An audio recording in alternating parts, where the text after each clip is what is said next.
Good morning, everyone. We are about to start our Pandemic City seminar.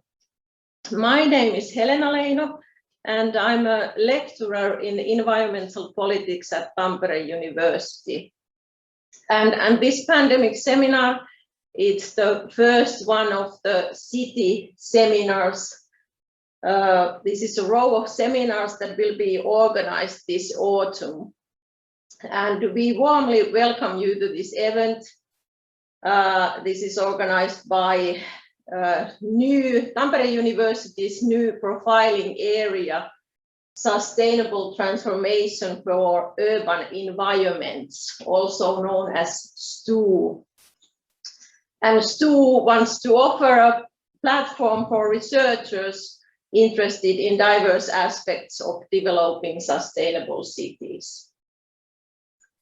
But let's get to the topic of the day. It's Pandemic City. And the COVID pandemic, it has made us question our current urban sustainability.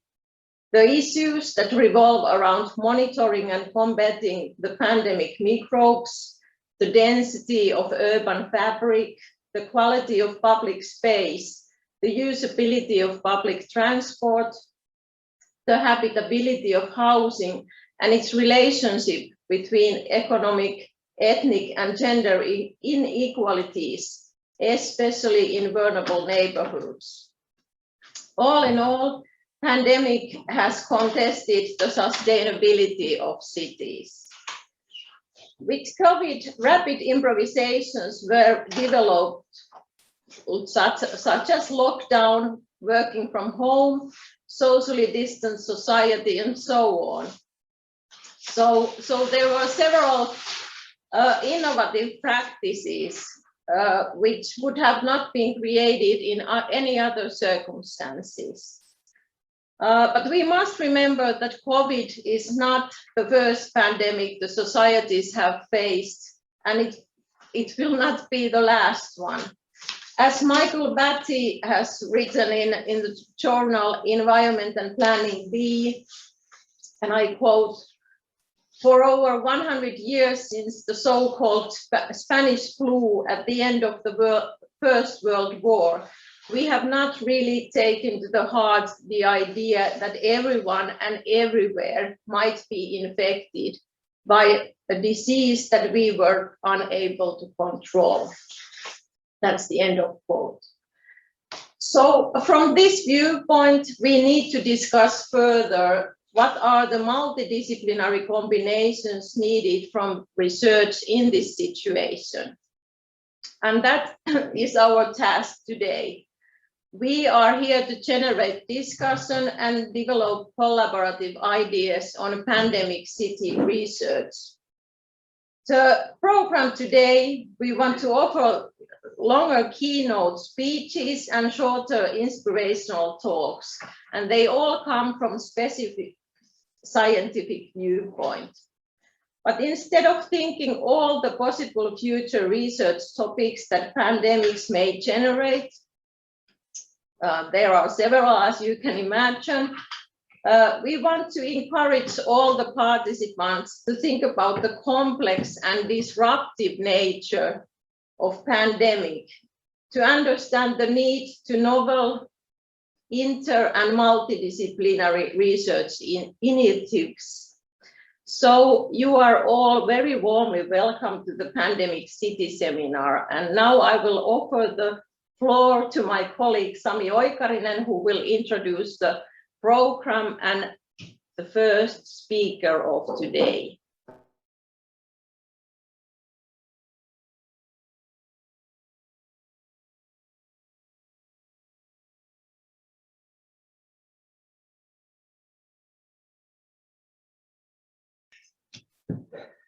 Hello, everybody. My name is Sami Oikarinen, and I come from the Faculty of Medicine and Health Technology from Tampere University.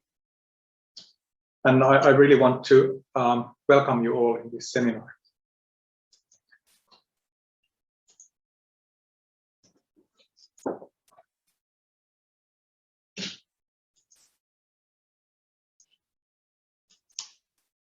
So Here is our program today. The program is divided in 4 sections with the short breaks, and we have also lunch break 12:30 for 1 hour. And as you can see, our speakers come from the different fields, and I think they will give a really interesting view to the pandemics, and we hope that these talks will give you some ideas how the pandemic should be handled. Our first speaker is Dr. Reetta Huttunen, who works at the as a deputy chief physician in the Pirkanmaan Hospital District. She will start the seminar with a review of COVID-19 pandemic in medical care in Finland and especially in Pirkanmaan Hospital District. Welcome, Reetta. And some housekeeping things still. So we hope that you keep the microphone muted during the session, and then we hope that we get a lot of questions, but please send those using the chat function in this Zoom meeting. And Alisa Vänttinen will pick up some questions for the speakers.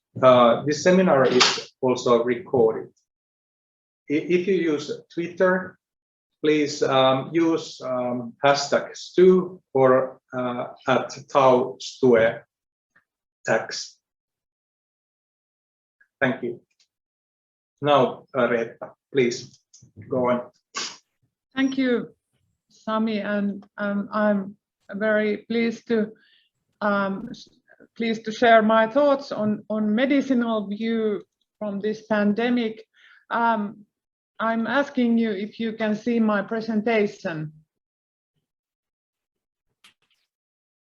Yes. Thank you. So, how have we managed COVID-19 pandemic in Finland? By far, we have had altogether more than 100,000 cases, more than 136,000 cases, which constitutes approximately 2.5% of all citizens. We have made tests nearly 7 million times in Finland, and the cumulative number of deaths associated with disease is 1,051. In many other countries, increasing COVID-19 cases have overwhelmed the local contact tracing efforts. But throughout the pandemic, COVID-19 incidence in Finland has remained among the lowest in Europe. If you look at the map, at the moment the figures are not so well they have been previously, but anyway the incidence of COVID-19 in Finland is low compared to many other areas in Europe or the world. Why is that? This is probably due to a mixture of contributing factors, and all these conclusions are preliminary. We are waiting for the final results when the pandemic is over. Finland is sparsely populated and has, from European perspective, lower than average everyday persons-to-persons contacts. Also, the trust between citizens and officials has been shown to be quite high. Of course, you want to know the sources of this information and this claim, and these are from the European service and Eurobarometer surveys these results.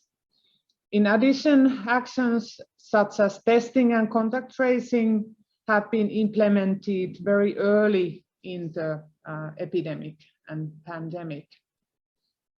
What about Pirkanmaa HD, Pirkanmaa Health District area in Finland? We have had nearly 9,000 laboratory confirmed COVID-19 cases, and we have performed more than 500,000 laboratory tests in our FimLab laboratories. They have been tested also in other commercial laboratories, constituting approximately 15% of tests. But we cannot note the numbers of tests from passengers arriving to Finland from abroad that have come to Finland. We don't know the exact numbers. 62% of all COVID-19 patients in Pirkanmaa area live in Tampere city, where the population density is the highest in Pirkanmaa.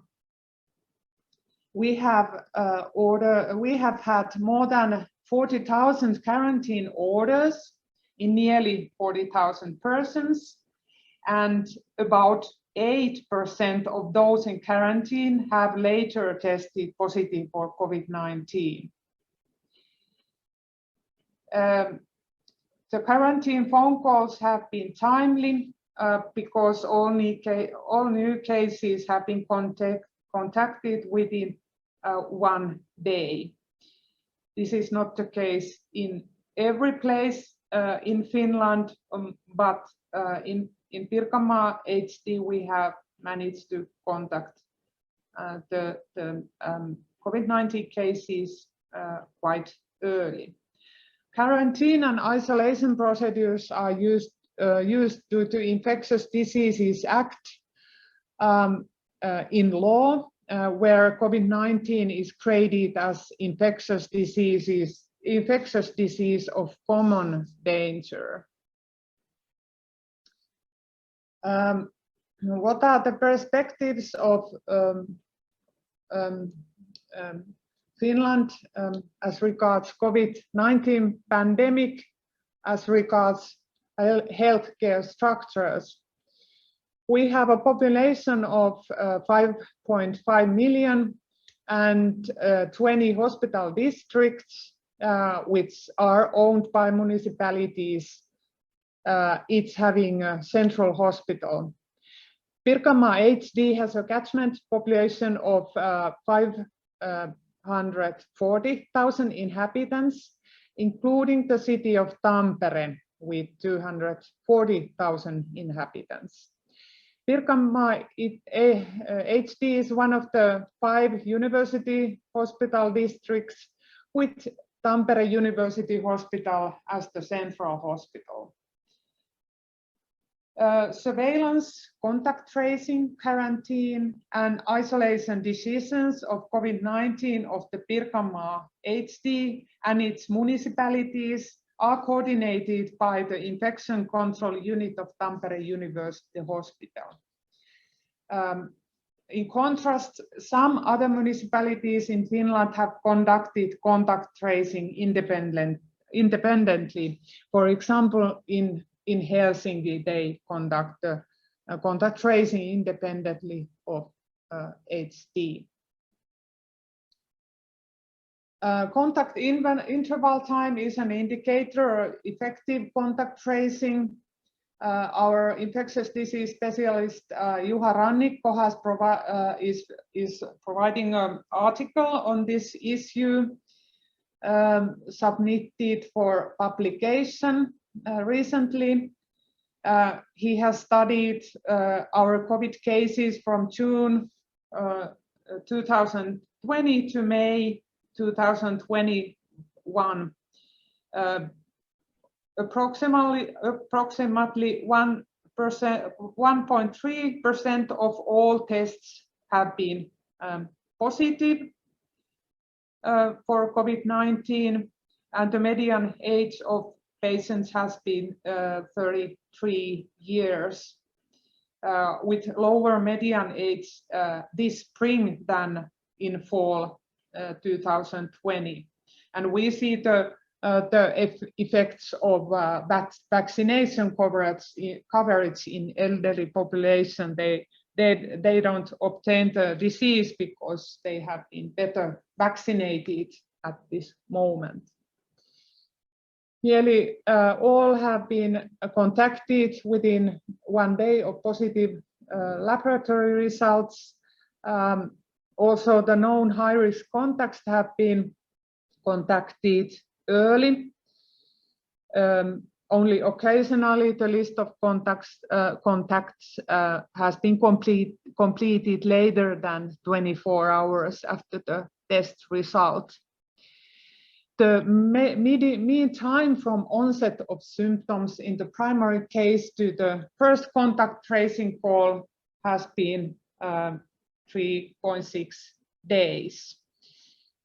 Healthcare workers have accounted for 35% of cases defined as work-related, comprising 8% of workforce in Finland. However, mostly these cases are co-worker related, but not from patients.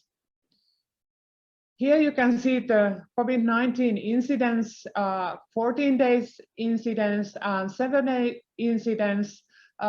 Orange color indicates the 14 days incidence number, and blue color indicates the 7-day incidence.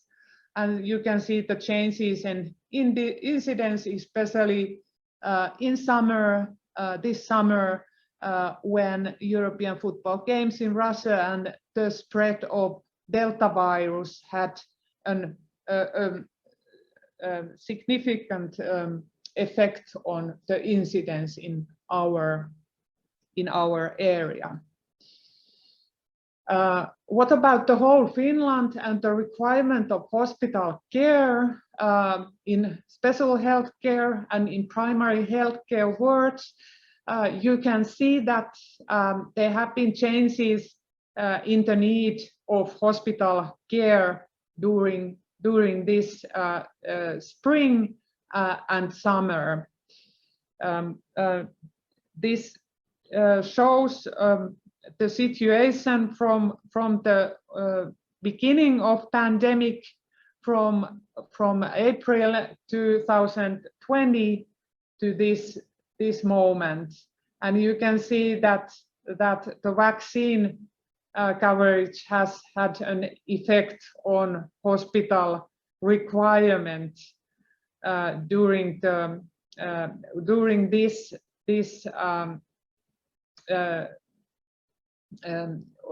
August, September. We have had not so many patients in hospital wards than we could have imagined.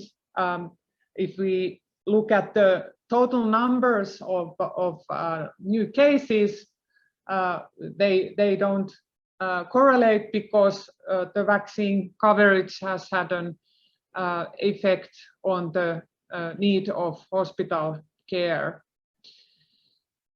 At the moment, we have nationwide nearly 100 patients in different hospitals, and here you can see the situation in different hospital district catchment areas. At the moment, we have 15 patients hospitalized in total in Pirkanmaa Hospital, Tampere University Hospital catchment area. If we look at our figures in Tampere University Hospital,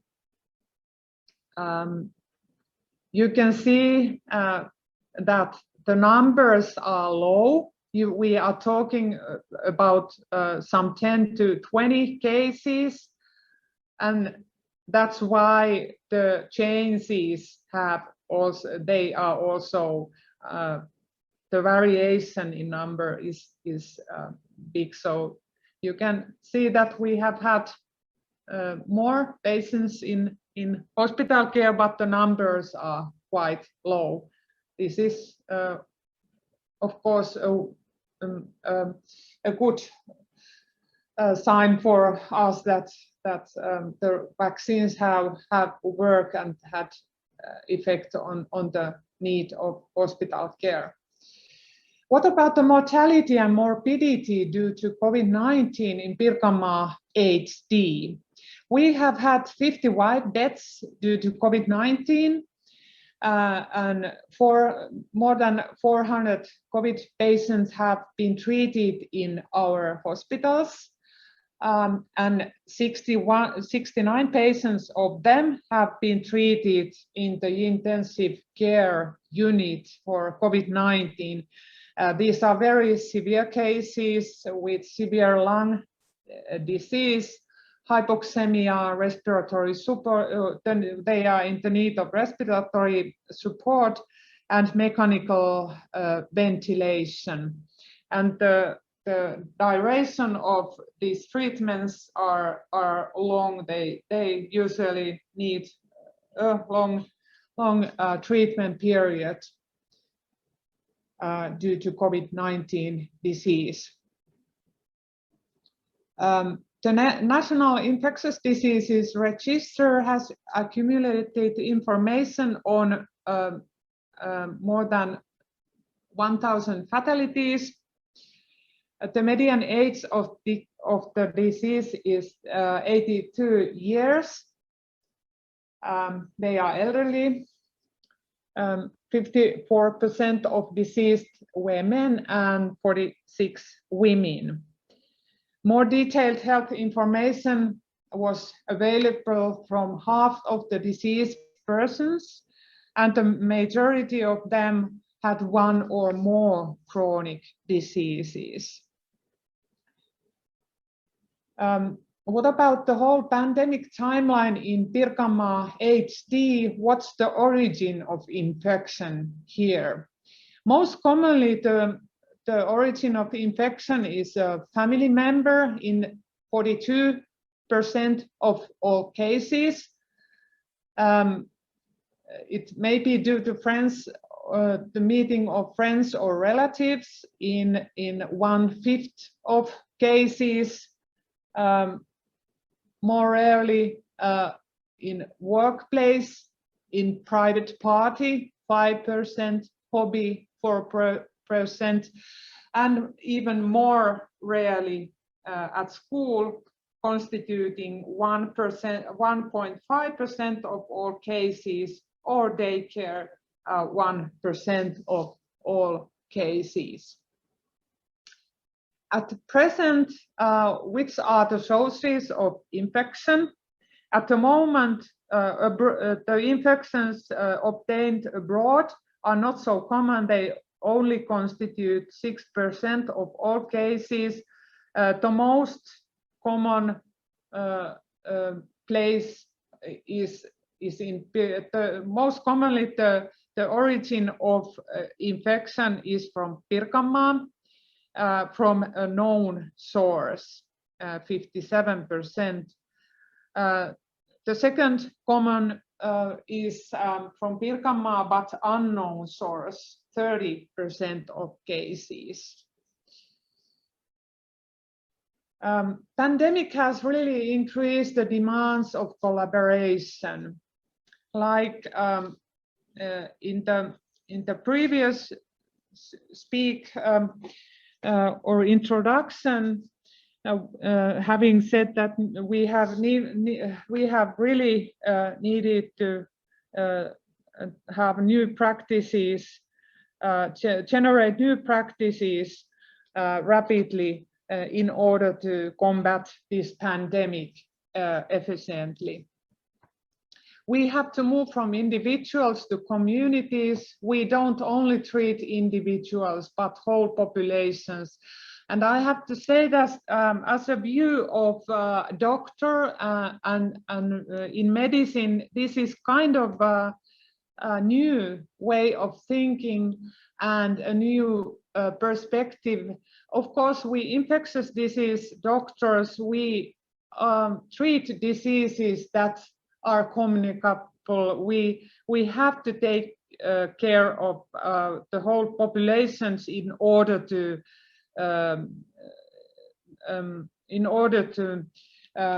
avoid the spread of some contagious disease. But in the general level, doctors usually treat individuals, but now we have to turn our thinking, and we have to really think we are not only treating individuals, but whole populations. We have had challenges, but we have communicated more than ever before. We have to really think how to share information, how to motivate people, how to strengthen the trust of citizens. Even though, for example, doctors have really don't have we don't have any studies on this. We have not studies how to communicate with people or how to share information, and we are very happy that we have had so many ways to cooperate with other different areas during this pandemic. For example, business life, economic life, schools and educations, media, city administrations, and of course with hospital administrations to try to conduct different how to manage the pandemic in hospitals and in our area. Collaboration and communication is imperative also in hospitals. We need collaboration and planning between different hospital sectors. For example, when we need to increase the number of patient beds, how we get more personnel, and how we open new wards. This really needs really cooperation and collaboration with hospital administration, different medicine subspecialties, pharmacy, and also hospital spokespersons, how to share information. Rapid and real-time updates on the number of new cases is important in order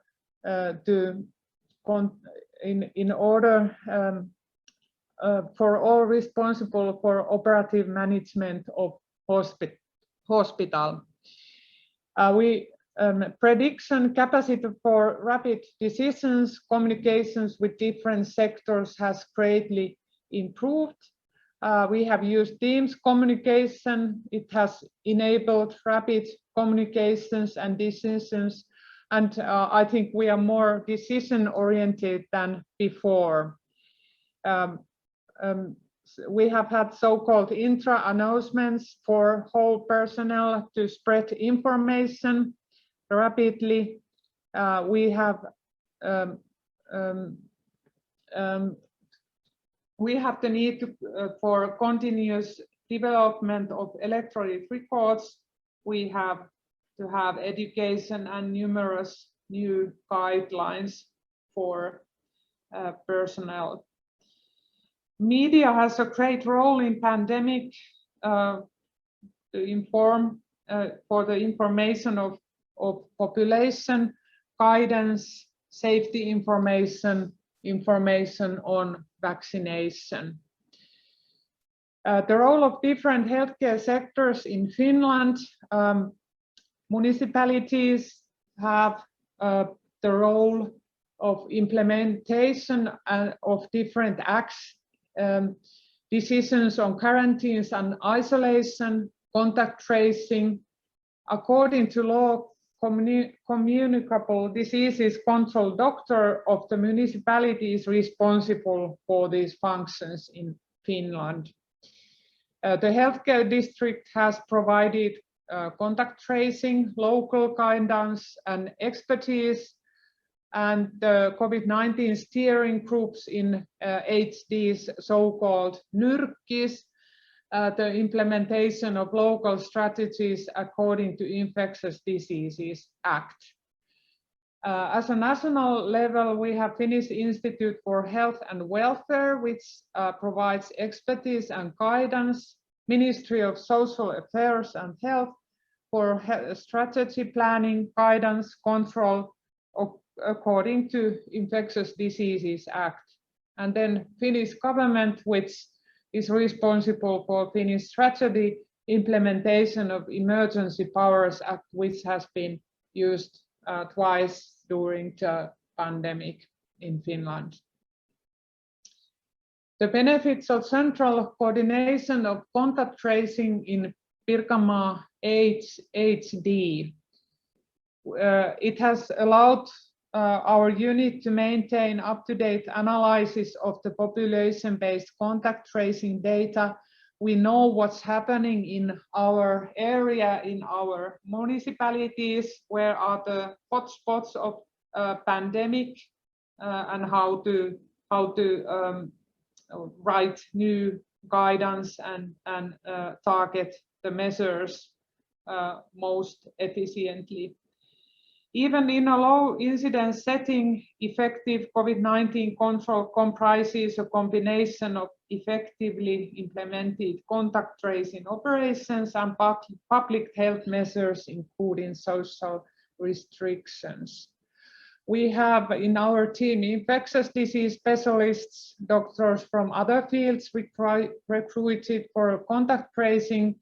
We have a team of nurses trained in contact tracing and a roster of medical students. They are working mainly in the evenings and in the weekends, contacting the COVID-19 cases and those who will be quarantined.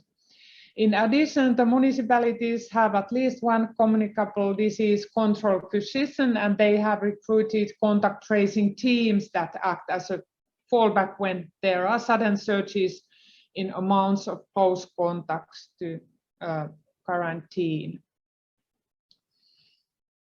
Of course, pandemic has had an impact on patient care in Finland in multiple ways.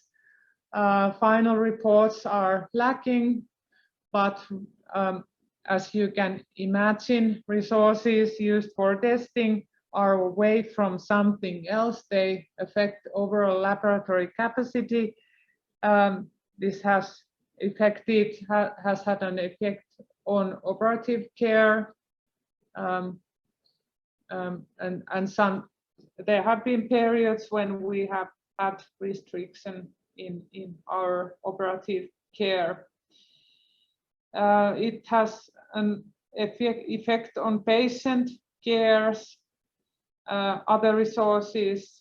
It has had an effect on hospital visits of families and relatives, and we have really had a lack of healthcare personnel in wards. How to combat the pandemic? Vaccination is our way out of pandemic, but how to reach all citizens for vaccination? Despite wide information on vaccination efficacy and safety, still 16%, 4% of citizens at least 12 years of age still lack the first vaccine dose in Pirkanmaa HD, and the situation is very much the same in other areas in Finland. THL provides the information on vaccination coverage based on national register, divided by hospital districts, municipalities and age groups. Here you can see the current situation in vaccination coverage. Deep blue color represents the first vaccine dose, and as you can see, the coverage is not 100% in young adults from 20 to 39 years. The coverage is not 80%, but less.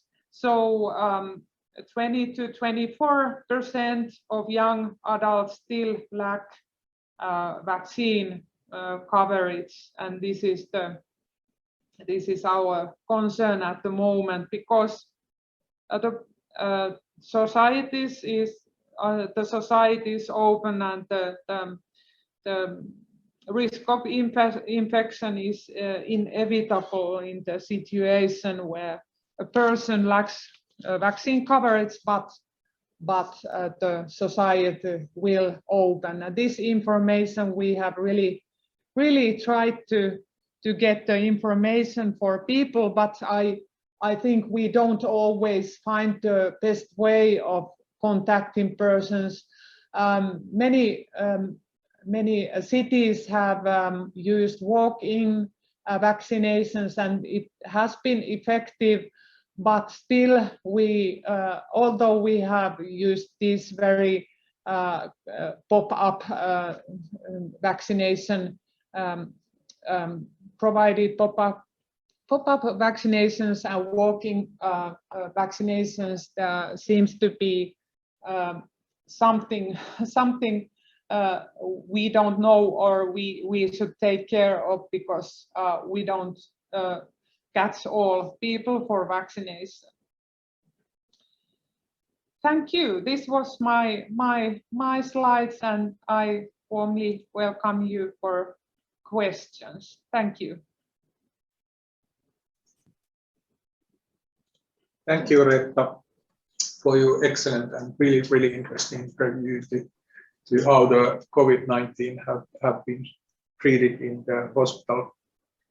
So please, if you have any question, you can send them by chat, or you can also raise hand, and we will give you a microphone to you.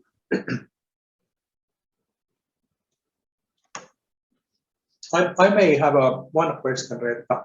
Yes. This COVID-19, it has changed a lot of human behavior. So how do you have?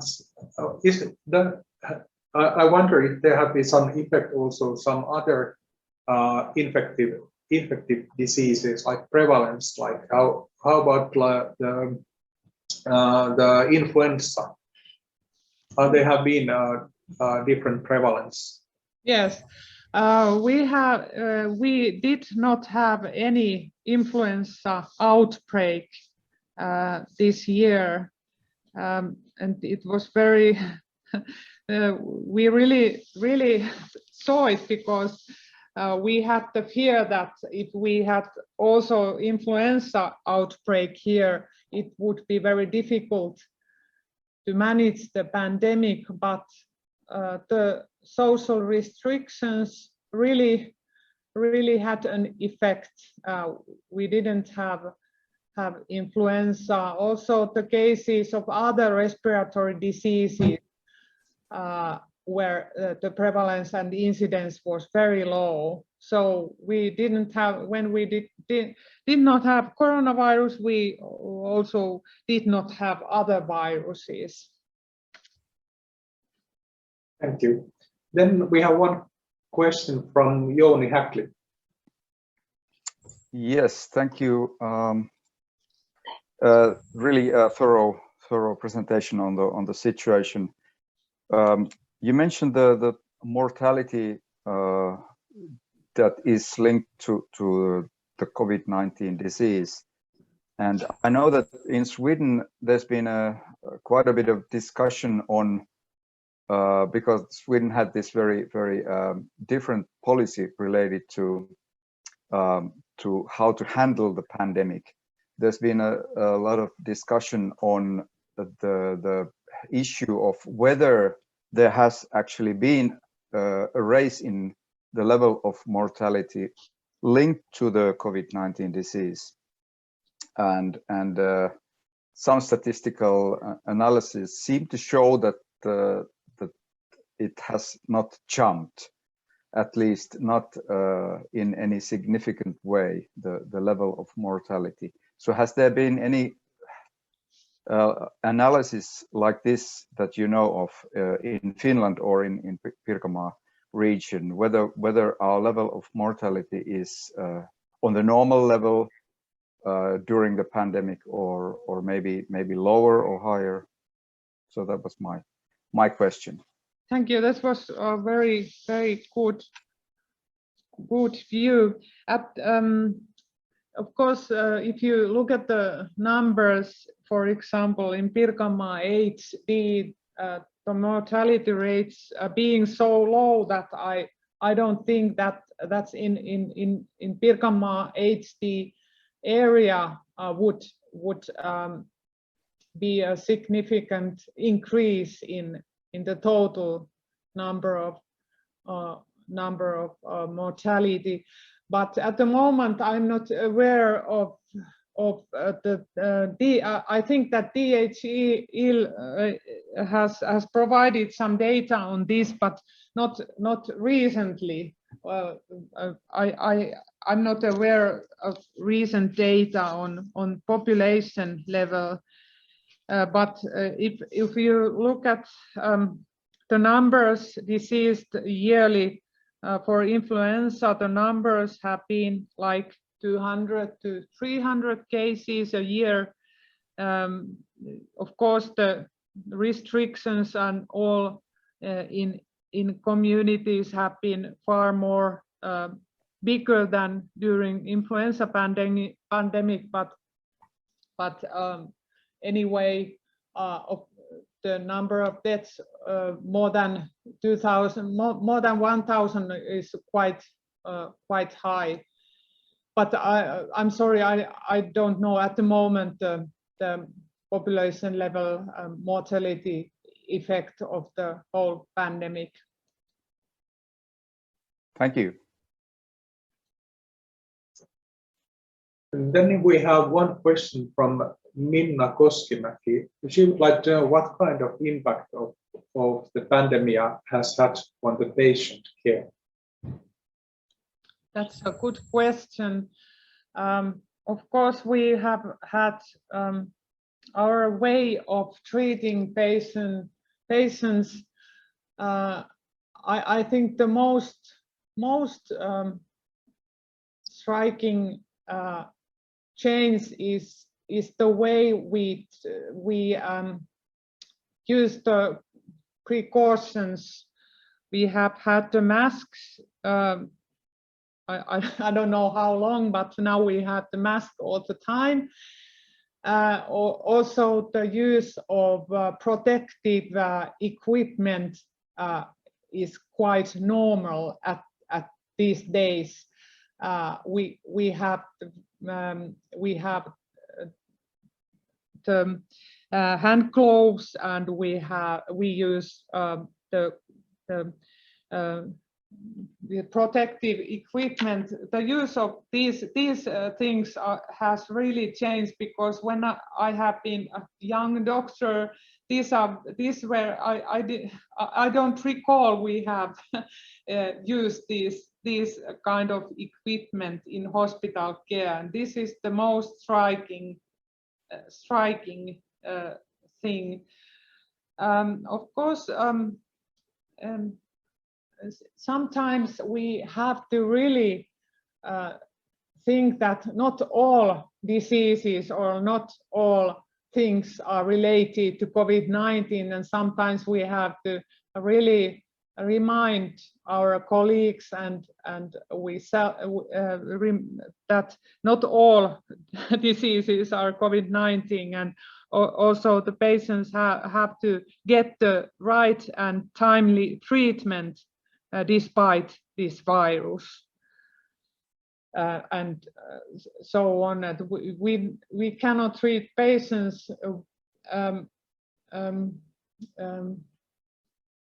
more we have to treat patients well, even though we have a pandemic at the moment.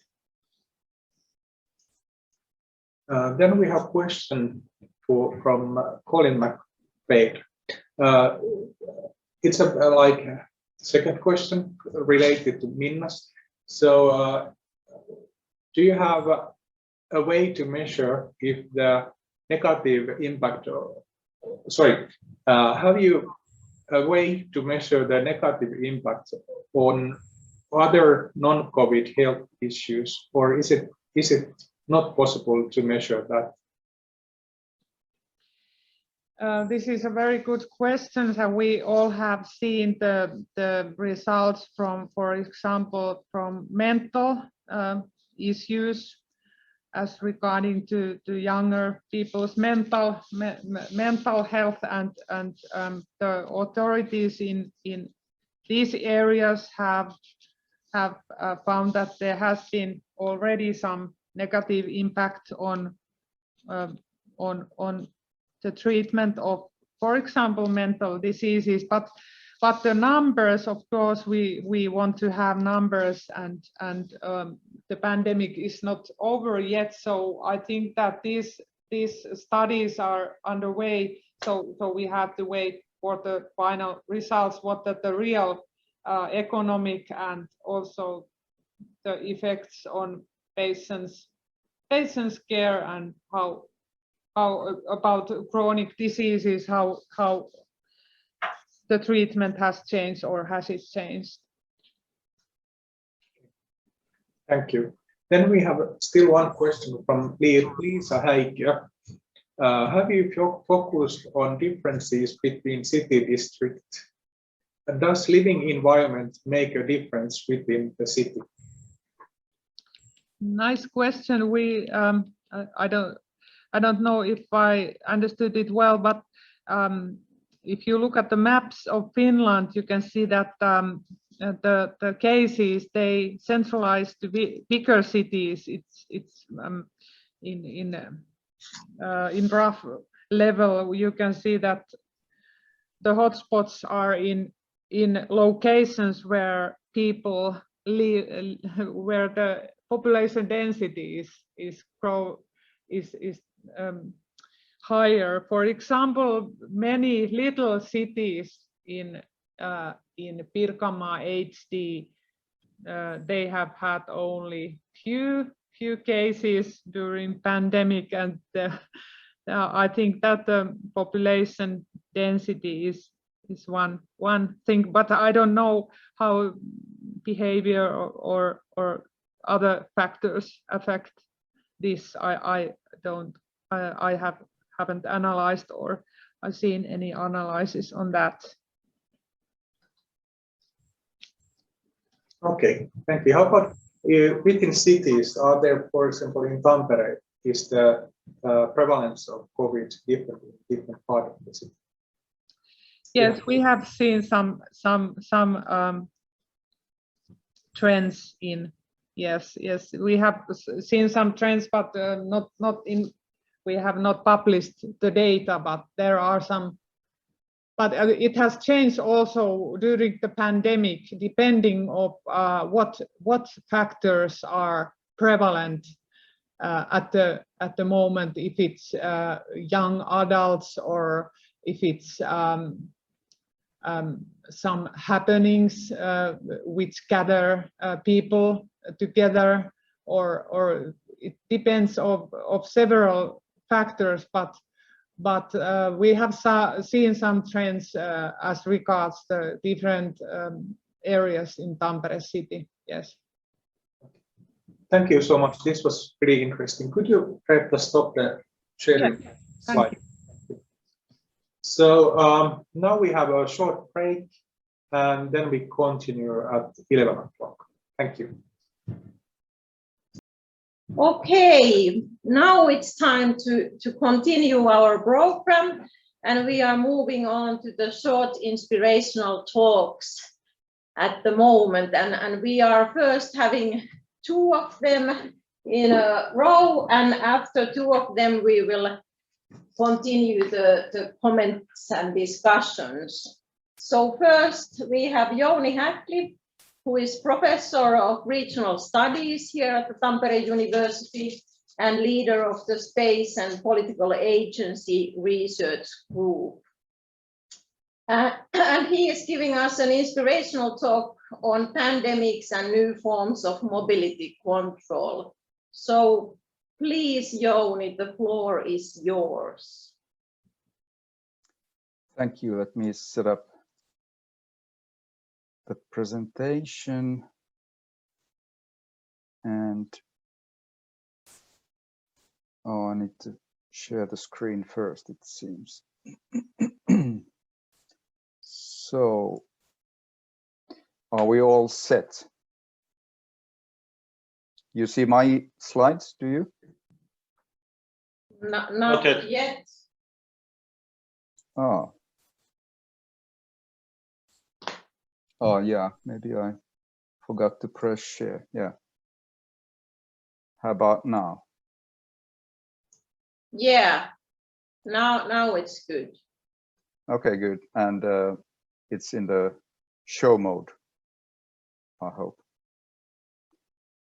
Yes, good. So thank you for the introduction. Thanks also for organizing the event. Really happy to be part of this seminar.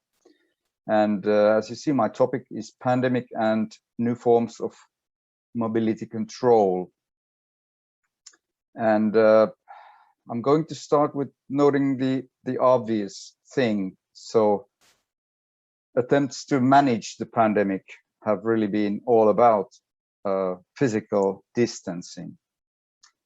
And the reason is that before we reach mass immunity, if we ever do, through vaccinations, so reduction in social contacts has been and remains a key measure to curb the pandemic. So it's all about managing the movement of people on all scales of social life. We've seen measures to isolate and quarantine people, which brings the measures to the level of the body or home, where people are asked to stay if they are exposed to the virus or if they are carrying the virus.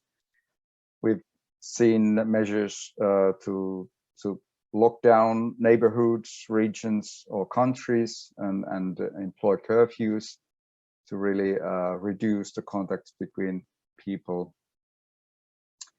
There's also been travel restrictions on the international scale through border closures and various kinds of travel restrictions, really. And it's good to note that many of these mobility control measures really have been unprecedented. One example is shutting down the Uusimaa region in Finland, which is something that has never happened before, at least since the Second World War. These have been the strictest measures to control mobility in Finland, maybe strictest ever. So it's really been, these are really new forms of mobility control that we've witnessed, and of course not only in Finland, in most all countries in the world, actually. To take another example of how unprecedented the situation has been is from air travel, where similarly a very unprecedented drop in the number of international passengers by 75.6% in 2020 has been really something quite unexpected and unprecedented, and has been dubbed by the aviation industry the worst year in history. So these attempts to curb the pandemic have really brought in new mobility control measures. Overall, these have been dramatic, but it's, I think, fair to say that the impacts on urban life have been particularly dramatic. We've witnessed emptied, deserted cityscapes during lockdowns and curfews. We haven't seen the usual crowds of tourists because of the restricted international travel, and this has given rise to interesting new kinds of cityscapes, particularly in the overcrowded, over-touristic places such as Times Square in the New York, or Trafalgar Square in London, Champs-Élysées in Paris, or Jemaa el Fna in Marrakesh, which usually are bustling with tourists and very, very lively urban scenes. We also know that the urban-based cultural and creative sectors have been really hard hit by social distancing measures and restrictions to cultural services and events. This has caused economic viability problems for public transport operators, because people have not been wanting to use public transport, and the reduction in the number of passengers has been very dramatic. But of course, there are also some positive impacts for urban life that come from these mobility restrictions, such as less traffic congestion in many overcrowded urban centers. There's been more bicycle and pedestrian traffic when people have wanted to avoid using public transport. And there's been better air quality in many city centers. In some studies, it's been noted that the median reduction in nitrogen oxide and dioxide emissions has been between 26 and 67% during the lockdowns. So it's not all been bad about mobility control due to the pandemic, but I would like to pay attention still to the uneven distribution of the harmful impacts. Because it is clear that the restrictions to mobility have been particularly problematic, especially for the least privileged sections of the population. If we put this in a nutshell, we could say that the physical distancing is not equally available to all, and it is often the least privileged who find it difficult to adjust to mobility control measures. For example, there are crowded spaces of living and working for the least affluent. So this alone makes social distancing or physical distancing very difficult.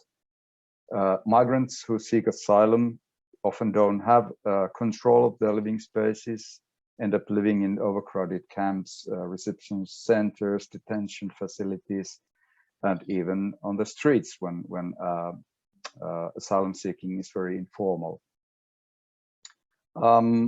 Seasonal laborers are exposed to risks because of overcrowded accommodations and often also very inflexible work conditions.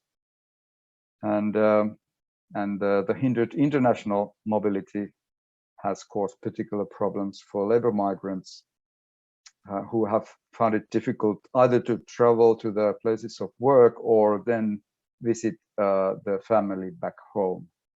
So these are among the harmful consequences. And it's good to remember that once the travel restrictions are being lifted, which is happening at the moment, actually, it does so traveling gets easier for the most affluent populations, because old hierarchies of the global visa regime, for instance, remain in place. So it's clear that it will be just as difficult to travel from Iraq to anywhere because of visa requirements as it has been before the pandemic. So nothing new in that front. Let me now conclude with some reflections on this aspect of lifting the travel restrictions with the help of the so-called EU digital COVID certificate. If the certificate becomes an important travel document, and it seems that it is actually becoming it, because many countries are now requiring people to have the certificate available when they try to cross borders. The consequences again are felt most harshly by those who don't have access to full citizenship or residence in their countries of staying, or who are escaping their countries of origin to seek international protection without proper travel documentation, let alone a digital certificate like this. There's been some concern about equal treatment of people in terms of how the digital certificate treats non-vaccinated people, but there's less discussion about other important factors of inequality, such as people who are irregularized or are only partially documented as migrants in Europe. These people have, of course, very difficult time in trying to secure a digital certificate in the face that they cannot make themselves visible to the authorities in the first place. Also, those seeking to enter the EU to seek asylum have difficulties in meeting these kinds of requirements. And in a broader sense, populations, people who lack so-called digital citizenship, so people who have difficulties in managing or accessing digital services because of various reasons. Among these reasons is their status as paperless people, of course, have difficulties in being part of this measure to ease mobility. So for these kinds of persons who are in a vulnerable situation, the certificate only risks becoming yet another hurdle in their struggle for everyday survival. So again, the measures that we are now putting in place to ease up and to get back to normal life do not treat people equally. So from, I think, social sustainability point of view, I think that the take-home points from this inspirational, I hope, talk are that indeed there have been many unprecedented forms of mobility control. The consequences of these measures have been heavy on urban life, but there has also been some positive consequences. And that there are many vectors of inequality that intersect with these consequences, often bringing only new layers of inequality upon pre-existing structures of unequal opportunities and life conditions. So with these words, I thank you for your attention and remain waiting for your questions and comments. Thanks. Thank you, Jouni, for your it was inspirational talk, or really, I would say, really important aspect of the development in terms of equality that you gave, and we will now move straight to Georgiana Varna and get the questions and comments after her talk to both to Jouni and Georgiana. So you are free to leave the comments to the chat all the time, and questions, we will pick up them from there. But now we will have here giving her inspirational talk, Georgiana Varna, who is a lecturer in planning and urbanism at the Newcastle University. And her recent work has focused on diverse aspects of urban regeneration and placemaking policies. And today we have invited her to reflect how pandemic changes urban planning. So please, Georgiana, for the next 15 minutes, the floor is yours. Good morning. Thank you very much. I have a timer here, which I'm going to start. Yes, a very big question indeed. I will share my screen now. There we go. Is that showing all right? Yes. Is it okay? Yes. Great. This is a huge question, which I've tried to broken down for the purpose of this short talk into 3 main points. So I'd like to reflect on the first key point, which is the thing I've been focusing most in the last 10 years, 15, since I started my academic journey in Glasgow in Scotland, where I worked on urban regeneration and public space created in the last 20 years.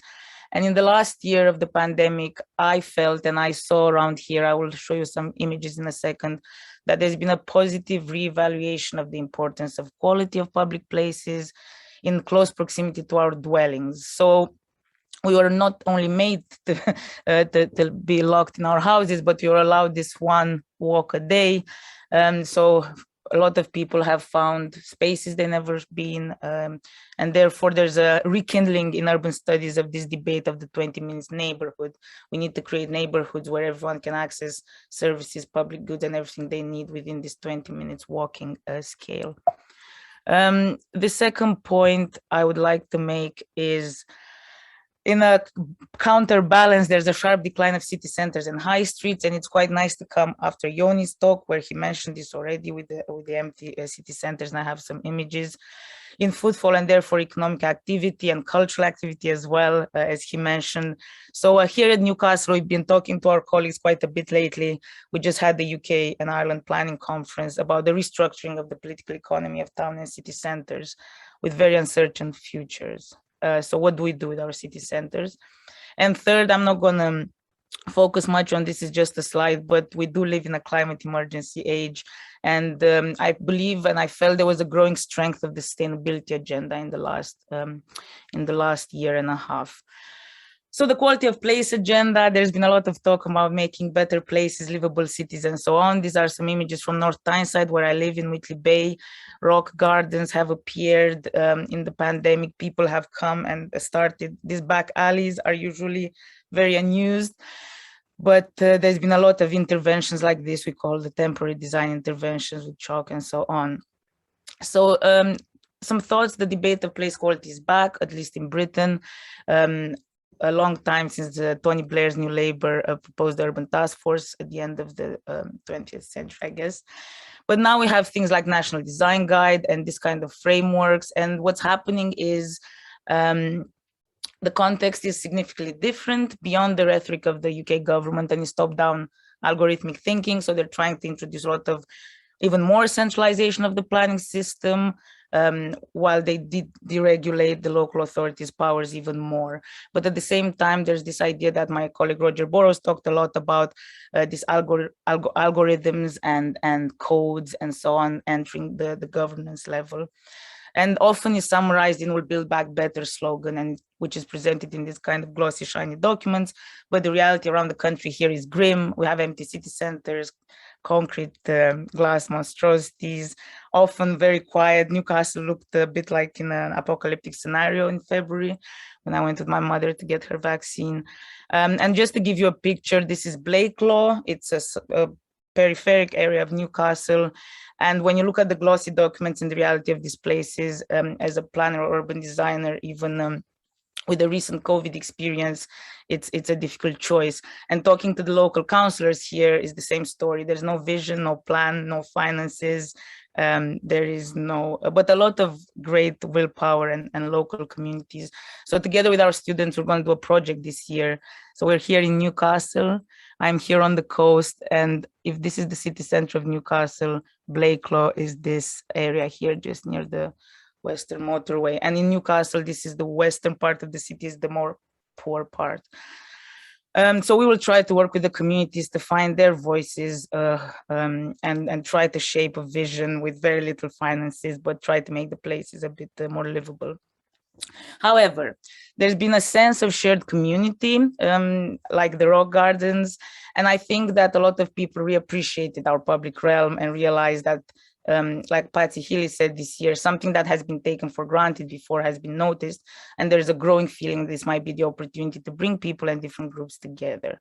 So I wanted to bring a sense of hope, and these are more images and even a golden brick road, which I liked a lot, whoever painted it, or initiatives like in Amsterdam. This was the first kind of restaurant in the news in the COVID times, which introduced this glass kind of eating facilities and so on. So we had a lot of pop-up, interesting new, either DIY, do-it-yourself, or more, let's say, semi-official interventions in the public realm that us as urban designers and planners wanted to see for a long time. And we were scared at the beginning of the pandemic, because one of the key things of having a great public life and public realm is to consider the other as an opportunity for discussion and interaction. But the other became now a threat, right?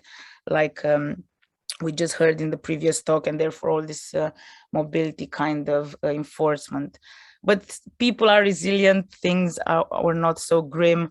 Of course, community tables, there's been a lot of efforts to get to the people who are alone, isolated, and so on, like this one in Derry from a Guardian article. So this semi-apocalyptic reality we have experienced kind of brought back this power of good neighbor and resurgence of collective action. So for urban planning, I think we need to think, how can we harness this new sense of togetherness and bring people with us together in the planning project?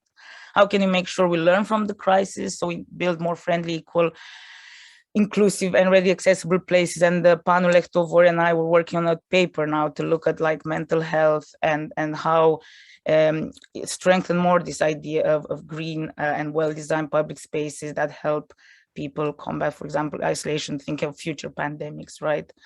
So we think it's high time to strengthen and bring forward this quality of place agenda. And we don't make the same mistakes like in the past. We have to start with good placemaking, not with profit, and what's good for most people rather than selfish interests. And I think this new normal needs to become a much more stronger, visionary and truly democratic planning and urban design practice. In Britain at the moment, it's been described by an RTPI, Royal Town Planning Institute, chief executive as we're just we're just managers of land, we're just fixing the little breaks in the dam. It's not visionary or strong, but the pandemic, I think, showed us that we need to step up. My second point is on the decline of town and city centers. This is from the World Economic Forum. Yoni already hinted at it. This is some pictures of what he was saying: the Pope alone in Rome, Trafalgar Square, Paris, and dolphins seen in Venice. We have a lot of debate now in Britain. We have a whole track at the planning conference on town centers and public spaces. People have moved online shopping. Of course, there's a huge digital public sphere now, and there's another debate about how public space, the real public space, is blending now so much with the virtual public sphere. But from an economic perspective, the high streets are dying in the UK, and big questions what to do with the city centers, right? And this is a project that my colleagues David Webb and Julia Heslop are doing now, called the Political Economy of City Center Transition, Exploring Newcastle City Center. And they want to find out what is happening, how much money has the pandemic cost the high street, and also work with this idea that the government is continually to have a neoliberal market-led approach, deregulating even more, and not supporting, local co-ownership and communities. And as an example, Newcastle City Council paid £400,000 for some consultants to bring this vision of one of the side streets of our city center. And there's always this kind of Chinese banners and lights, which you can see now broken down in city center of Sunderland and other places. And this kind of piecemeal approach, there's some government money, we'll get some consultants, we'll build a vision, but then this is not in any way done with consultation or asking people what they've learned, what do they need from the city center now after COVID and so on, or during COVID. And some more renderings of main Granger Town and the city center of Newcastle. So I will finish with my last two slides. Many experts in the room on sustainability, not myself. All I want to say is that my child hates car. I have a girl called Linda, and when the pandemic started, she was very happy. She was like, oh my God, the air is so clean, the cars are gone. And there's been many interventions here. Roads have been halved and transformed in cycle paths during the pandemic. So I think one key point in this big sustainability debate for planning is to continue to promote cycling, walking opportunities over these car-based urban developments. And then, of course, support sustainable building practices. And increasingly, we talk here about co-ownership and shared economy type of initiatives.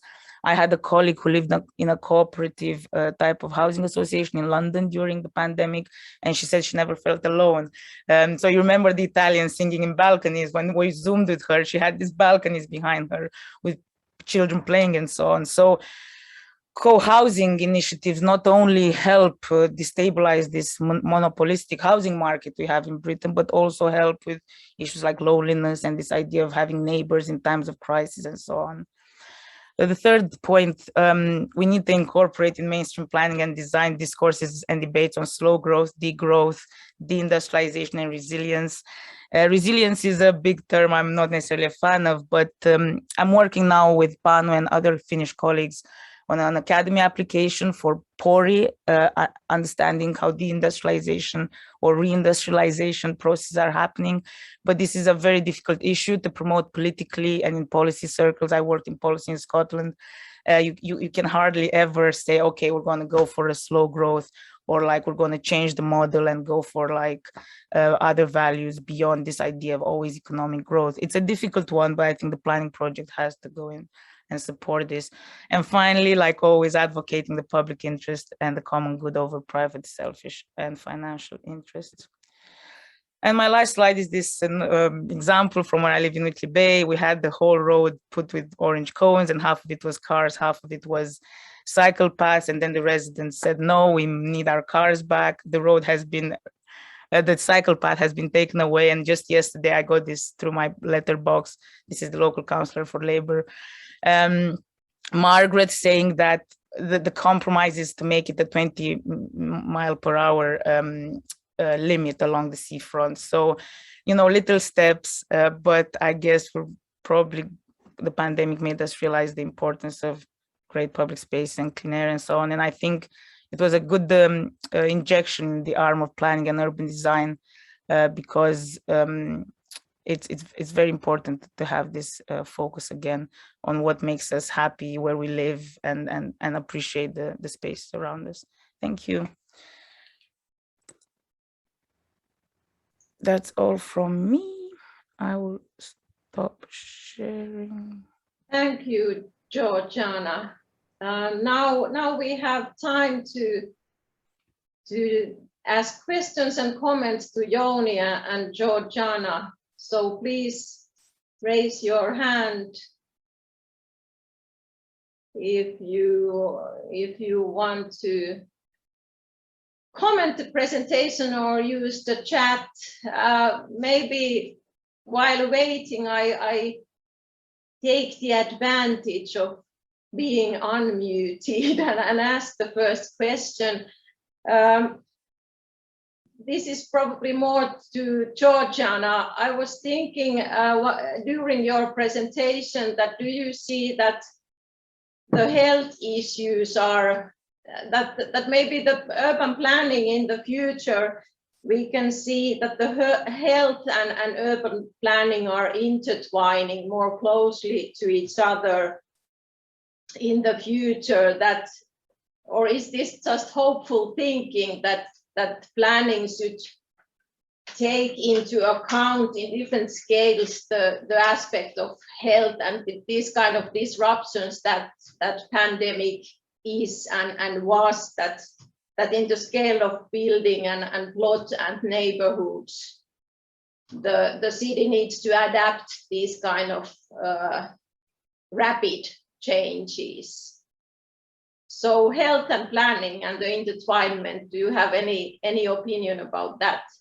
Yeah, thank you, Alisa. Yes, we've had quite a big debate here as well on this issue, and the paper I'm writing with Pano actually started from this question.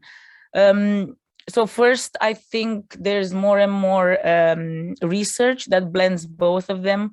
My colleague Tim here, Tim Townsend, has done research for quite a while, for example, on obesogenic environments. So in Britain, there's big problems with obesity in children and everyone. So there's been issues, for example, how urban planning can make takeaways and cheap food not be settled within a certain area around the school, right? Because kids go out of break and just eat bad food and so on. So there's been this research already done. That's just a small example, but I'm seeing much more happening now. But first of all, there's physical health and mental health. So when me and Pano start looking at the literature, there's quite the urban planning discourses use certain terms and terminology and methodologies, and the human geography is one, and the medical health world is different. So because you have this very hard specialization in sciences in the last 100 years, it's very hard to bring these together. There are some very interesting research done already, and I think there's been quite a lot we found on green parks and, and green areas, and how good it is for mental health to walk through green areas. So landscape architecture and people who work especially on parks have done quite a bit of work. There's been a bit of work, well, quite more recently. I've been involved with colleagues from architecture in how do you design for dementia and people with disabilities, because we have more and more this idea of integrating them into the urban environment rather than they're just there in a hospital. So very interesting discussion with students to make the design an environment, because they get lost so easily. So you need to create these circular gardens where they can go round and round and so on. So many ideas we can draw from for making cities resilient in the health and pandemic. But yeah, it's the two areas, first of all. So in physical health, it's been already done research, how good is walking and cycling and so on. So we can continue promoting that. Pan and I feel there's more to be done in mental health. And I think the pandemic is a great opportunity to ask people, first of all, how they felt. We're thinking of dividing it in their private home, then the semi-private part, the courtyard or balcony, and then the public space, and see how they coped with it. Many people started growing vegetables here. I don't know if it's the same in Finland. So people picked like big sways of the population are now into doing this, both for calming effects and growing food. So there's a lot of things to explore, but I don't think it will go away. And in a way, medical kind of or health issues are always very well regulated. So I think planning can, learn to be made stronger, also becoming, intertwined with this idea. No, if we don't do this, people will get sick, not just physically, but mentally. I think it was 60% rise in mental health issues in the last year in the UK, in depression, loneliness. So a lot of people wondered, we come back out of it healthy physically, but if we're not, if we're all sad, and so on. So yeah, I think it should definitely stay on. Thank you. Now we have raised hands from Jouni Häkli, Liisa Häikiö, Juha Peltomaa, and Markus Laine. So first I will give, maybe Jouni, you will present your comment next, please. Okay, thanks. Well, this is actually partly related to the question that you raised. Georgiana, how do you see the pandemic is kind of an event? It's been prolonged event, but it's something that we expect to go away at some point, anyways. And urban planning is kind of a big machine that operates on a extensive time scales, and there's planning traditions, there's physical environment that has a lot of inertia. to it, and as you mentioned, there's this eternal expectation of growth being the driver of any development. So how do you see, just this from the top of your head, how much do you think the pandemic will impact on urban planning as a practice? Yeah, wow, if I knew the answer, I would be Chief RTPI Officer, but thanks, Joni, very good question. One thing is, just picking up on the previous question, I'm seeing, so I am Deputy Director for the Masters of Planning, so I'm responsible for our final year students, so I always have a look of the job market for them, and we have all these employment sessions. So one thing that I think is coming for is that there's increasingly jobs for a planner with health skills or planner with urban design skills. So a bit of blended professions which weren't there, let's say 5 years ago when we were looking at the job market. So I am, maybe it's my naive thinking, but I am seeing a blending of these things that have never worked well before. And when I talk to planners in Turku or Glasgow, when I present my public space model, they said, you didn't tell us nothing new. The thing is always how we make things work together, having so much different council offices and responsibilities in different places. But at the same time, here in Britain, it's hard to comment on the whole world. In England at the moment, we're a bit terrified, to be honest, because we're seeing this increase. England is already a very centralized country compared to most European cities. Just to give you an example, most British cities retain from 20 to 40% of their income, while on average in Europe, most cities retain 70 to 80%, Paris is 83, I think. So here, councils only have council tax to tax people and do things. So in the context of planning being long-term projects with local authorities which have no money and are hollowed out. So my colleagues talked to these councillors last week, and they said, we don't even have the evidence base to make decisions, and we don't have people to gather the evidence base, which even when I'm telling you now, my hair goes up because it's very, very sad, right? So I'm fearful that even with the pandemic in countries with a hard neoliberal ethos, this type of the development that doesn't really respect environmental standards or social standards will continue. At the same time, we're seeing things like in Stockton-on-Tees, small town here, they're demolishing their shopping center and they're building a park instead. Preston, a small town in England, decided to stop this idea of this neoliberal model in this way and have this cooperative thinking and pooling resources. There's places like Bristol which even have a currency. So there's a lot of, when I talk so gloomily about the future of the capitalist world, then I think about all these projects here in Leeds, very active geography department with people like Paul Chatterton, who created this cooperative lilac, a housing community like I described. So there's, I think, this countercurrent still, there's still a resistance. And that's why I keep pushing for this idea that if planners go back to the idea of what we were, these anarchists, fighters for people's rights and not necessarily an institutionalized project. And that's why we want to go back to the communities and not say yes or here's the plan, but what do you want? How can we help you? And there's a lot of anger. Place like Blakelaw just end, the councillor got money, built the children's park. In 3 weeks, the children's park was burned down. And then how do you bring these people in the planning project? The people who are angry for decades of being ignored. So I think that's what we should. I've spent so much time on my own thinking that my conclusion is to go back to the collaborative ideas of the 90s and this idea that we are there to help people shape their visions, and we need to go there with the police, with the doctors, with the anthropologists, with all kinds of specialists, and understand that places are so complex that simple solutions and short-termism will break more than build. Thank you for turning this a bit more positive curve, this discussion. Okay, so to remind about the schedule, we have still 5 minutes time. So So Lisa, Juha and Markus, please be quite short in your questions or comments, but Lisa, please. Thank you. Can you hear me? Yeah. Thank you for both for these inspirations and thoughts that you gave.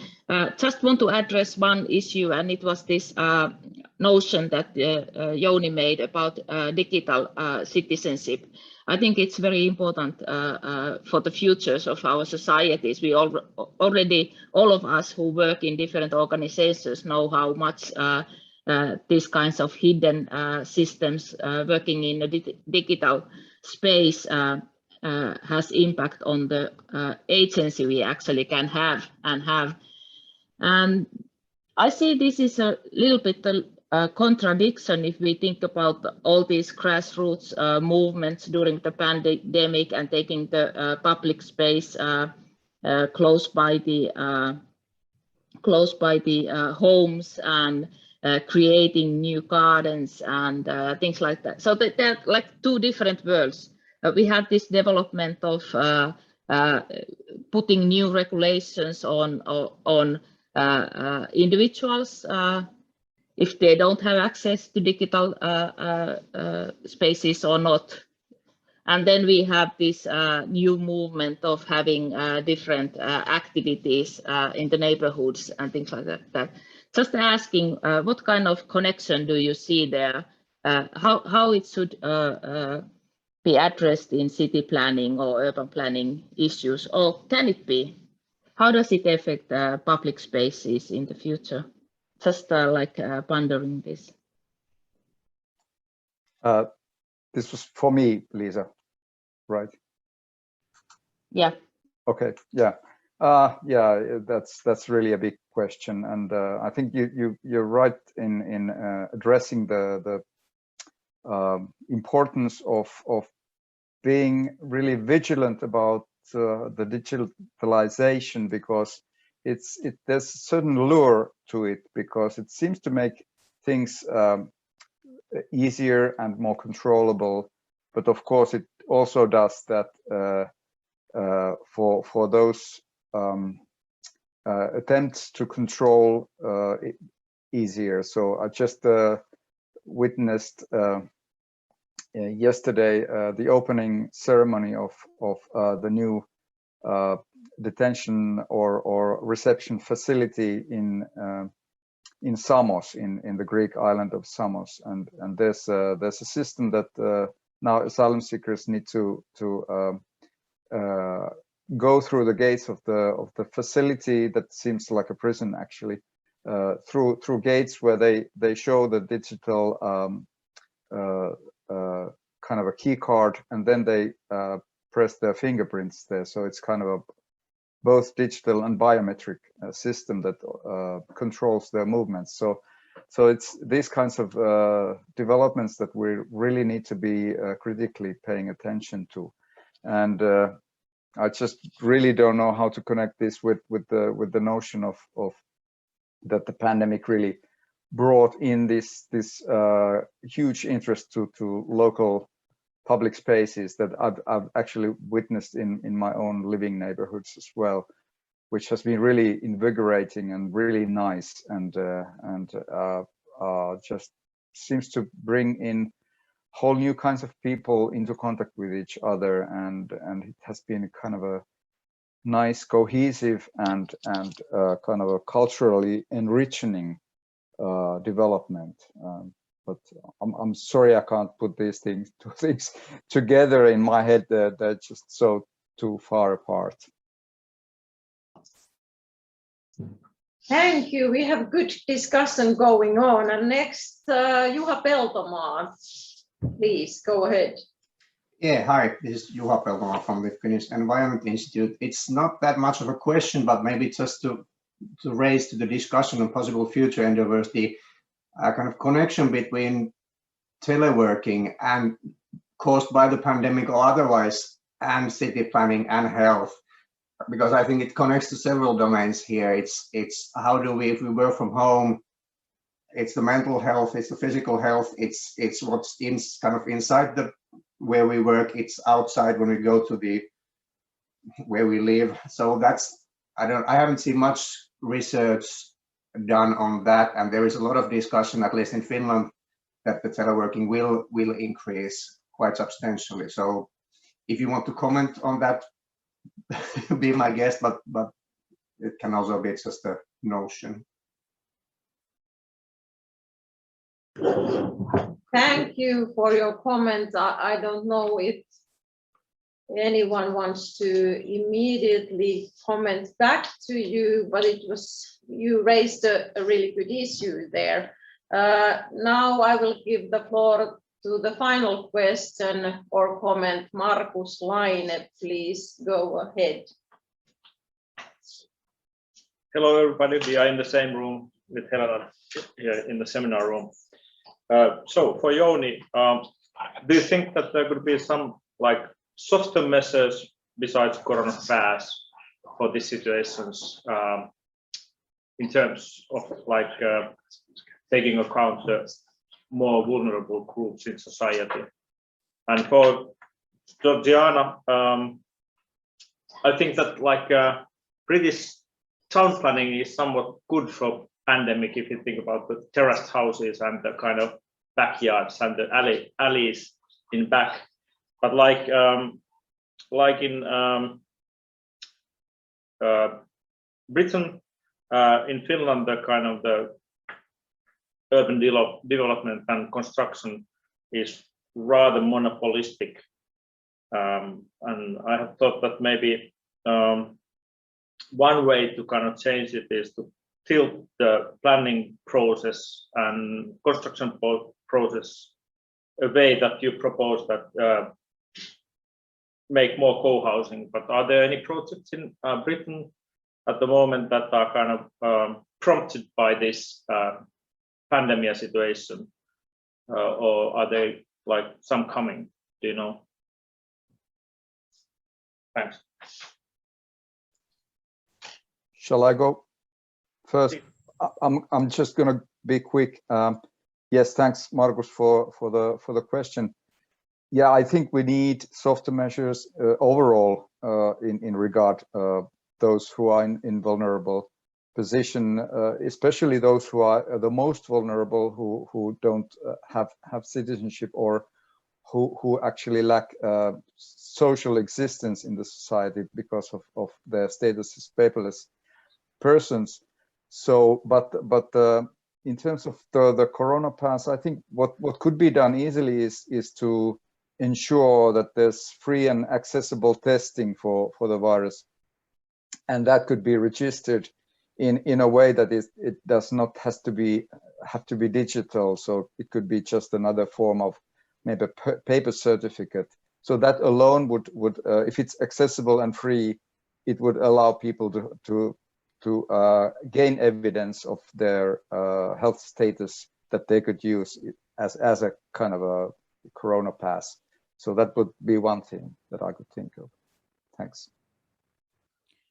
Yeah, good question, Markus. Actually, so basically, yeah, the form of the built environment is very important. And in this paper, Panu and I are writing about public space, mental health, and COVID.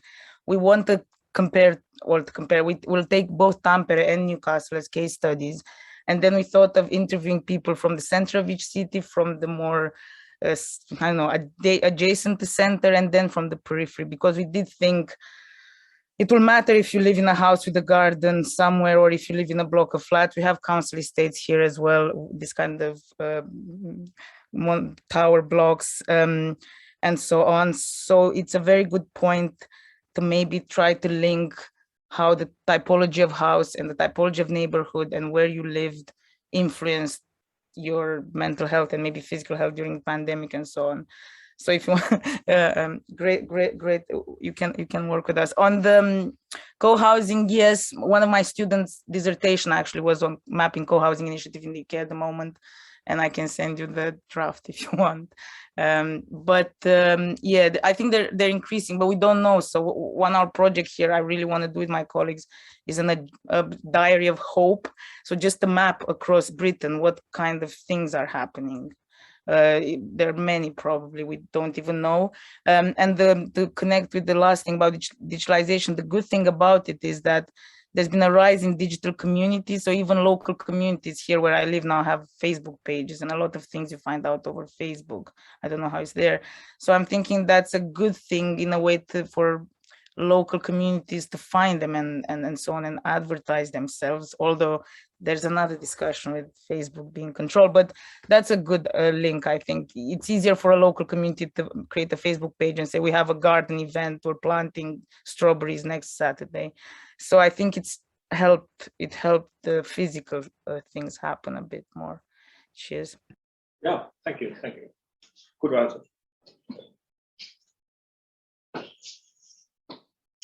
Okay, let's go further. So our next speaker is Tarja Pitkänen from Finnish Institute of Health and Welfare. She has also a position in Helsinki University as an associate professor.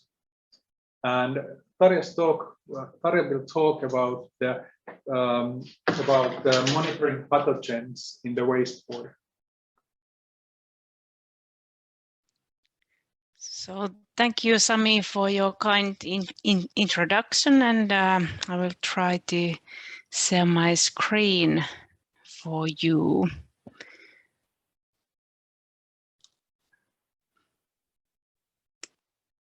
So how does it look for you? Can you see them? Just, yeah, now it's excellent. Okay, so in my talk, I will show SARS-CoV-2 as an ongoing example, how valuable this community wastewater could be or is for the monitoring communicable diseases. So the principle of the wastewater-based epidemiology, it is pretty simple. So we have a certain population, and in that population there are pathogens and multi-drug resistant bacteria, whatever, circulating, and these persons excrete these microbes to the community wastewater. Then the sewerage network, it collects the community wastewater to the wastewater treatment plants, from where we take wastewater samples before any treatments. And those samples are taken as a 24-hour composite sampling. And after the sampling event, samples are transported to the laboratory for analysis in a repeated, predetermined intervals to detect the communicable disease trends. And an important last step of the wastewater-based surveillance is informing society. So we need to have epidemiological models and to compare the test results from wastewater to the data in the health registers. So as Reetta already earlier today presented the COVID-19 pandemic facts, we have seen in the previous months peaks in the global incidence of COVID-19 cases, and the same peaks that we see in global level are seen also in the national level. And it is quite important to know that there is local deviation in the incidence. So the variation from place to place. So the most high incidence rates during the whole COVID-19 pandemic have been in the largest larger cities in Finland, but there has been also a short-term peaks in smaller cities too. But then to the topic of this talk, so how this wastewater-based surveillance could help in providing supplemental information to the COVID-19 task force.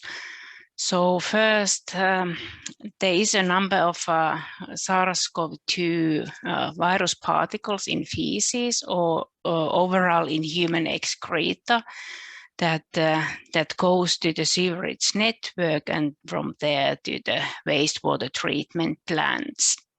And then from that data, we can really have a resource efficient and it is a non-invasive surveillance data for the COVID-19. So we gain the whole community data from a single wastewater sample. And in Finland, we have now conducted this SARS-CoV-2 wastewater testing for more than 1 year already. And at the national level, we can see that these SARS-CoV-2 RNA fragments in wastewater, they really are in good agreement with the confirmed COVID-19 cases in Finland.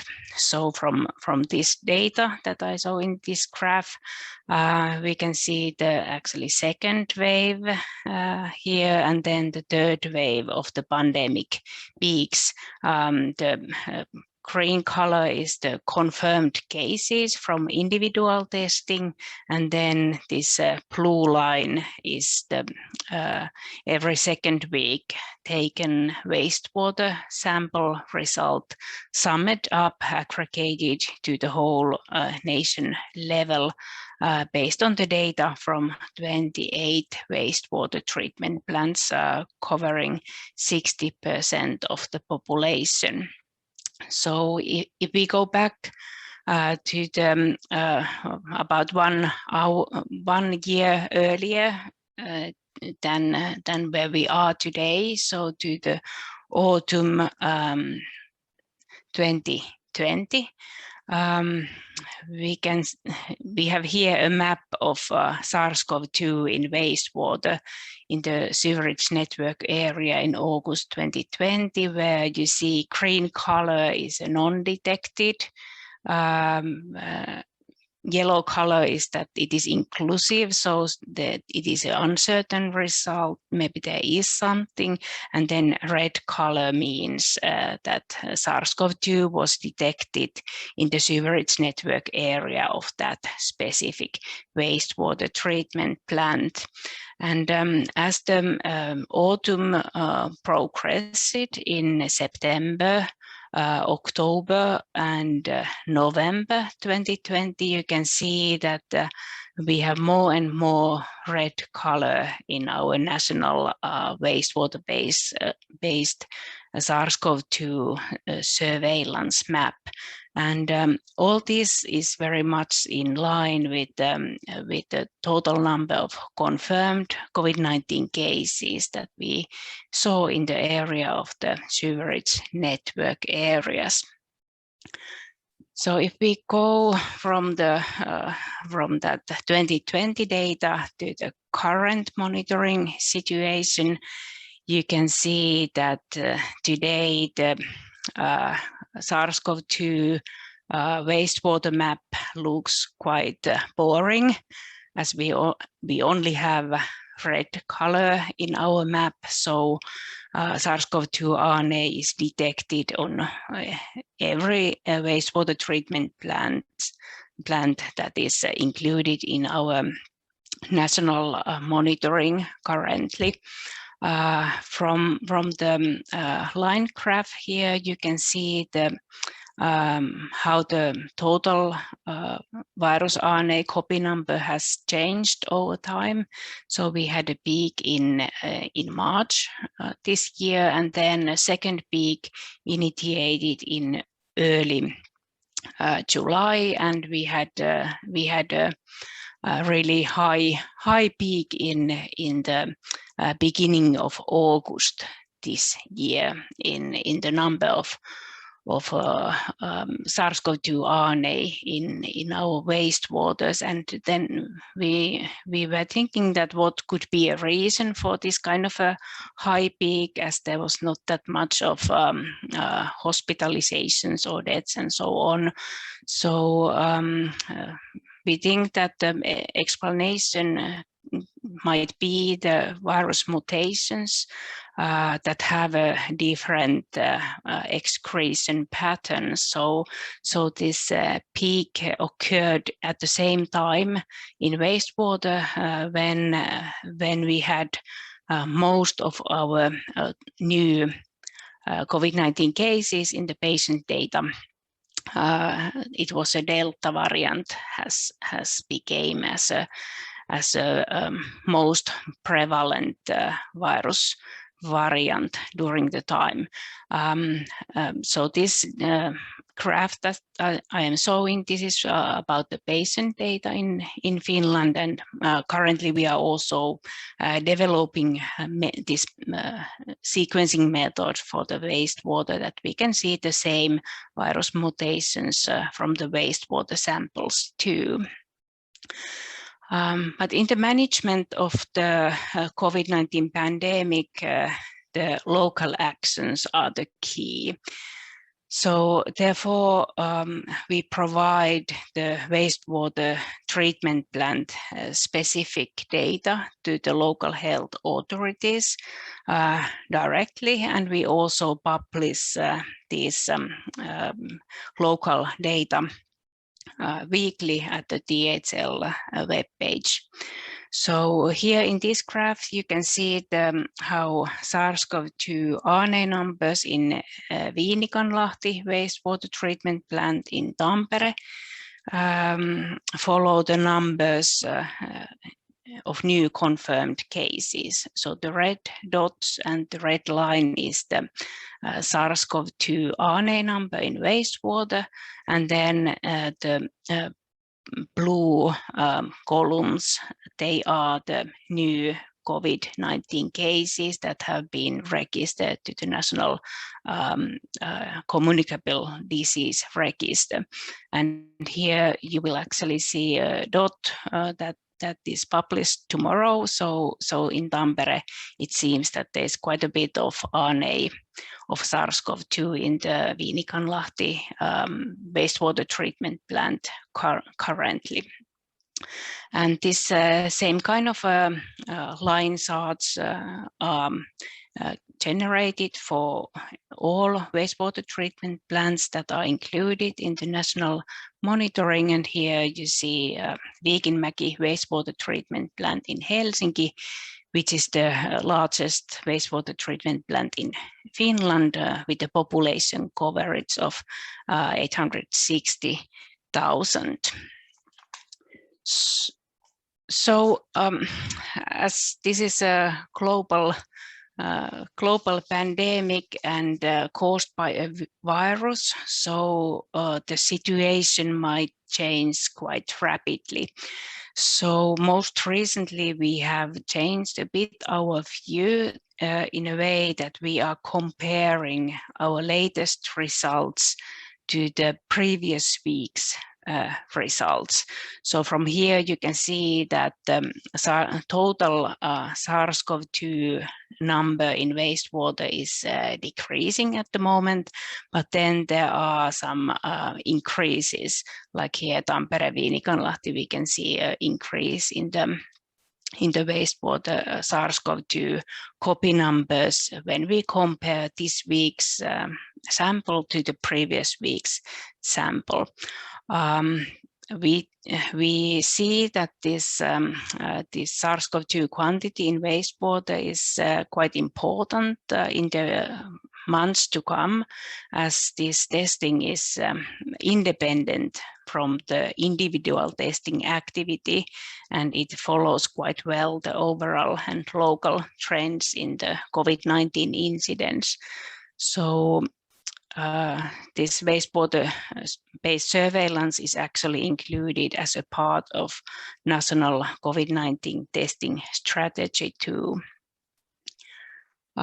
Briefly about the method, I don't know, maybe my time is running out, so I just say that this is we need to have an ultrafiltration method or some kind of concentration is needed to capture the virus particles from the wastewater, and then it is qPCR that is used for quantitating the RNA copy numbers. And to note, we are not alone here. So this Finnish initiative is one of the many. And to conclude, in my presentation here, I talk quite a bit about the SARS-CoV-2 and COVID-19 pandemic, but there is much more in the wastewater. So in this health surveillance perspective, wastewater is an underused resource, and there's still much to do to improve that we can utilize this resource in the healthcare sector. And for that, to answer this challenge, we have an ongoing Academy of Finland project with collaborators from THL Tampere University and the University of Helsinki, and Academy of Finland is funding us for development of wastewater-based pandemic preparedness platform. So by this, I wish to thank you for your attention. Thank you, Tarja. This was really interesting talk. Before question to Tarja, let's have a next talk given by Professor Turokimmo Lehtonen from Tampere University, and he is working as professor in sociology. And the topic of the talk is preparing for environmental and other wicked crises.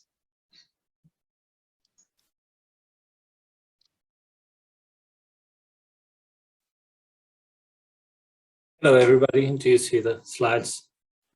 Yeah, we can see your slides. Okay, thanks. Thank you for the invitation to participate in this workshop. I'm not a pandemic researcher myself, but what we do with the team I lead here at the Tampere University is research on preparedness and prevention measures for environmental crises, wicked problems, and obviously that is very related to the pandemic. And in my talk, I'd like to make the bridge, and I know I'm not the first one to do it. It's what we're all up to. But my side of the question is really more on the side of climate change.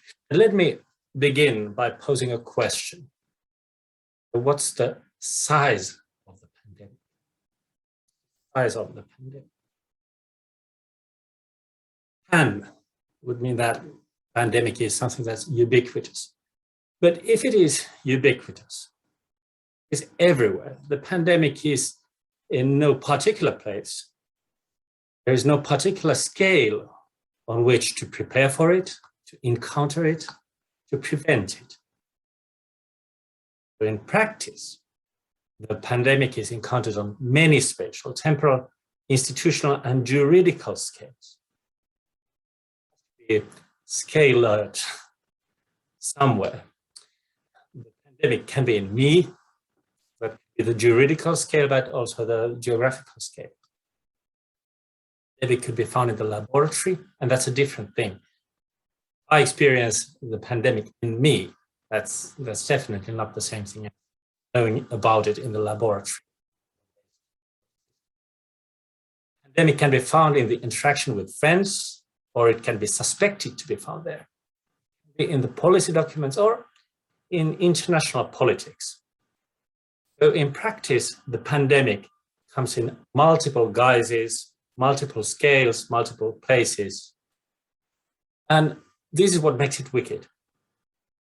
cannot control it, we cannot understand it on any of these scales. In order to face the pandemic, we need to work on it on multiple scales. And also, it's not, I want to emphasize this, it is not only a geographical thing or a question of size in terms of space, but also juridical, temporal, and institutional scales come into play. So the pandemic is here fleetingly in the interaction where I suspect it, or it can be here for a long time and so on. Now, I'm sure that you understood the trick. The next question is then, what's the size of climate change? How big is climate change? Well, climate change is a hyper object, as Timothy Morton has said, meaning that it is massively distributed in time and space relative to humans. So climate change is, we think it's global, but at the same time, it affects the way I live. Well, whether I buy a soy product or what's my relationship to flying as an academic person. Climate change is ubiquitous. It is and climate change. But practically, it is encountered in multiple scales through multiple activities. It couldn't be encountered in any other way. It could only be encountered in multiple scales. So climate change is understood, domesticated, manipulated, encountered, prepared for in cities and municipalities. And this is an important scale. And it's the scale that we discussed. The pandemic cities where climate change too is extremely importantly.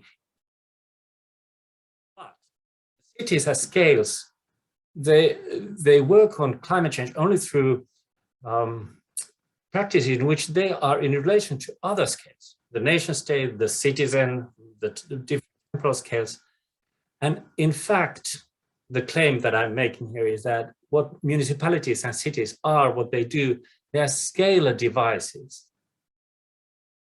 What municipalities do in relation to climate change or the pandemic is transform and translate multiple scales into those scales that the municipalities find proper for intervention. So in order to make an intervention, you need to filter the information, and this is inherently a political and moral thing that you do then. You have to restrict yourself to certain scales, certain scalar relations. And now the choice on which scales we operate and on what topics, that's the moral, inevitable, inherent moral and political question. Background for the talk on scales is the two projects where we have teams in Tampere. One of them is called WISE, the other Long Risk. WISE is funded by the Academy of Finland Strategic Research Council, and Long Risk also funded by Academy of Finland. Both consortia are led by Professor Janne Hukkinen in Helsinki. Here are the web pages. I'll very briefly show you the main web pages and say a word about these projects through the web pages. But before I do that, two things that we primarily do, the main objectives of the two consortia are first to map resilience to environmental problems, environmental crises more broadly in Finland. And of course, we have to relate this to the global scale. And second, we have a pragmatic thing that we do. We actually create in these consortia, we create the kinds of war rooms that we call, in WISE, we call them policy operation rooms, and in Long Risk, in order to have a new name for the same thing a bit. But what these are, they are the situations where we simulate future crisis, a crisis event that can have a temporal duration from a day to multiple years, to 20 years, to up to 40 years. And we have the leaders of municipalities rehearse management, strategic management in the context of crisis. So there's a kind of simulation exercise that we do. But in order to be able to do the simulation exercises, we have had to map resilience. The web page, why is web page? What we say that we do is we try to improve decision making in cities, and the main thing that we create with the consortium is the policy operations room. And unfortunately, the long risk webpage only exists in Finnish, but long risk is similarly about wicked environmental crises and their strategic management in Finnish municipalities. In order to map resilience to environmental crisis, what we have done in the consortium is we've conducted expert interviews with environmental specialists, with preparedness and crisis management specialists, with senior economists, environmental crisis and how they will affect the Finnish economy. How, in fact, Finland as a nation state is prepared for the crisis. We've interviewed the representatives of the Coast Guard. Among the people we've interviewed, there's a bishop, and so on. A wide variety of people who have prepared themselves and whose institutions are prepared for crisis in order to understand how Finland as a nation state is prepared for. One of the things that we came up with very early before the COVID crisis was that actually we knew that the COVID that is coming. And of course, epidemiologists everywhere in Finland knew that it's coming. So it's surprising how surprising it is.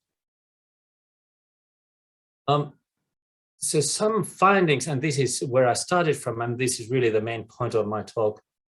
So when we map resilience, what we find is scalar work.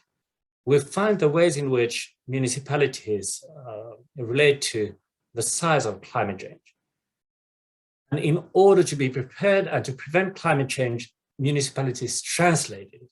And they do practically work and they see it something that locally needs to be intervened in. But as regards to scales, it's not sufficient to talk about the municipality as a one thing. Rather, each itself already is a multiplicity as well. And the scalar work, the kind of the most practical scalar work that we've been looking into is what environmental experts do.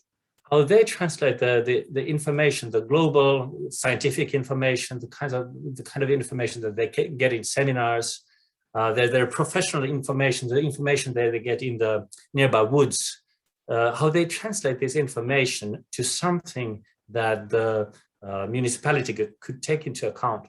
And it turns out that it's very, very difficult for the municipalities to take into account the knowledge that climate experts have. And reasons for this, we've studied in 2 papers, first of them of which has come out already. And what we find important here is that, first of all, the work that the experts do is translation.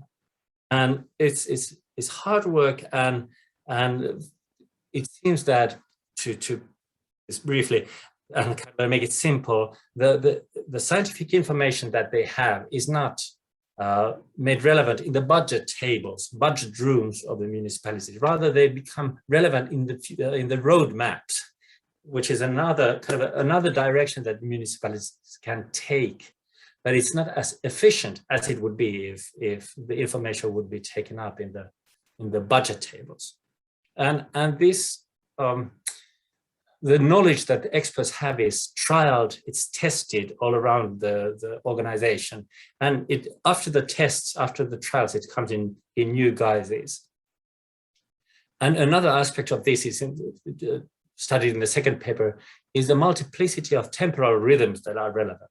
So climate change has its own rhythm, and it has different rhythms if we talk about the forests, if we talk about a certain type of beetles, or the lake nearby, the fish, and the budget rhythm, or the daily life of a environmental expert who's just given birth to her first child and wants to be at home a lot. So it's kind of multiplicity of temporal rhythms that interact and make the interventions hard to then a word just where we are conducting the policy operations room. We've done already exercises in Helsinki with the City of Helsinki mayors. We've done an exercise in Kotka, and we are going to do 2 exercises with the City of. In addition, the members of the consortium serve other institutions who make kinds of exercises. Here I just take the liberty to advertise a blog where I discuss the themes of my talk today. This is from the WISE website. And here I talk about prevention, preparedness, and the logical knowing. I'd like to conclude with some remarks, some of the points I make. First of all, the idea that the pandemic or climate change, what they are characterized by is the ubiquitous nature, and nature. The fact that they are hyper objects, they are immense, but they are extremely tiny. It's a virus, but it's everywhere. It's all around the globe, but it's in our discussion today. And preparedness and prevention, the topics that the research that I lead really concentrates on, is about scalar work. To be prepared and to prevent is to decide upon which scale to intervene. Scalar work then is about actualization, but understanding that it's happening here. It's kind of a virtual presence, virtual knowledge of the pandemic, but it's happening here. And then we need to decide what's the defining, how to define and delimit the here. What is the proper scale of intervention? This implies that translation work has to be done. What other scales do we need to relate to? How do we filter what's relevant for the city of Tampere, for climate change? What's relevant when we look into what's the focus of intervention? How do we make a more efficient focus? And similarly, for the city, where in the city should the intervention be made for the pandemic to be? And finally, this is the aspect of wickedness. So it's wicked. Why is it wicked? Wickedness is a question of complexity, and there are multiple relevant scales that all need to be taken into account. And we cannot take all of them into account. We cannot encounter a phenomenon as a pan-phenomenon. So interventions never take place on one scale only, but they cannot take place on all levels simultaneously. And that's the big problem. Climate change and with the pandemic. Thank you, Kuroki. Really inspiring talk. So now we have still some time for questions for Tarja and Kuroki.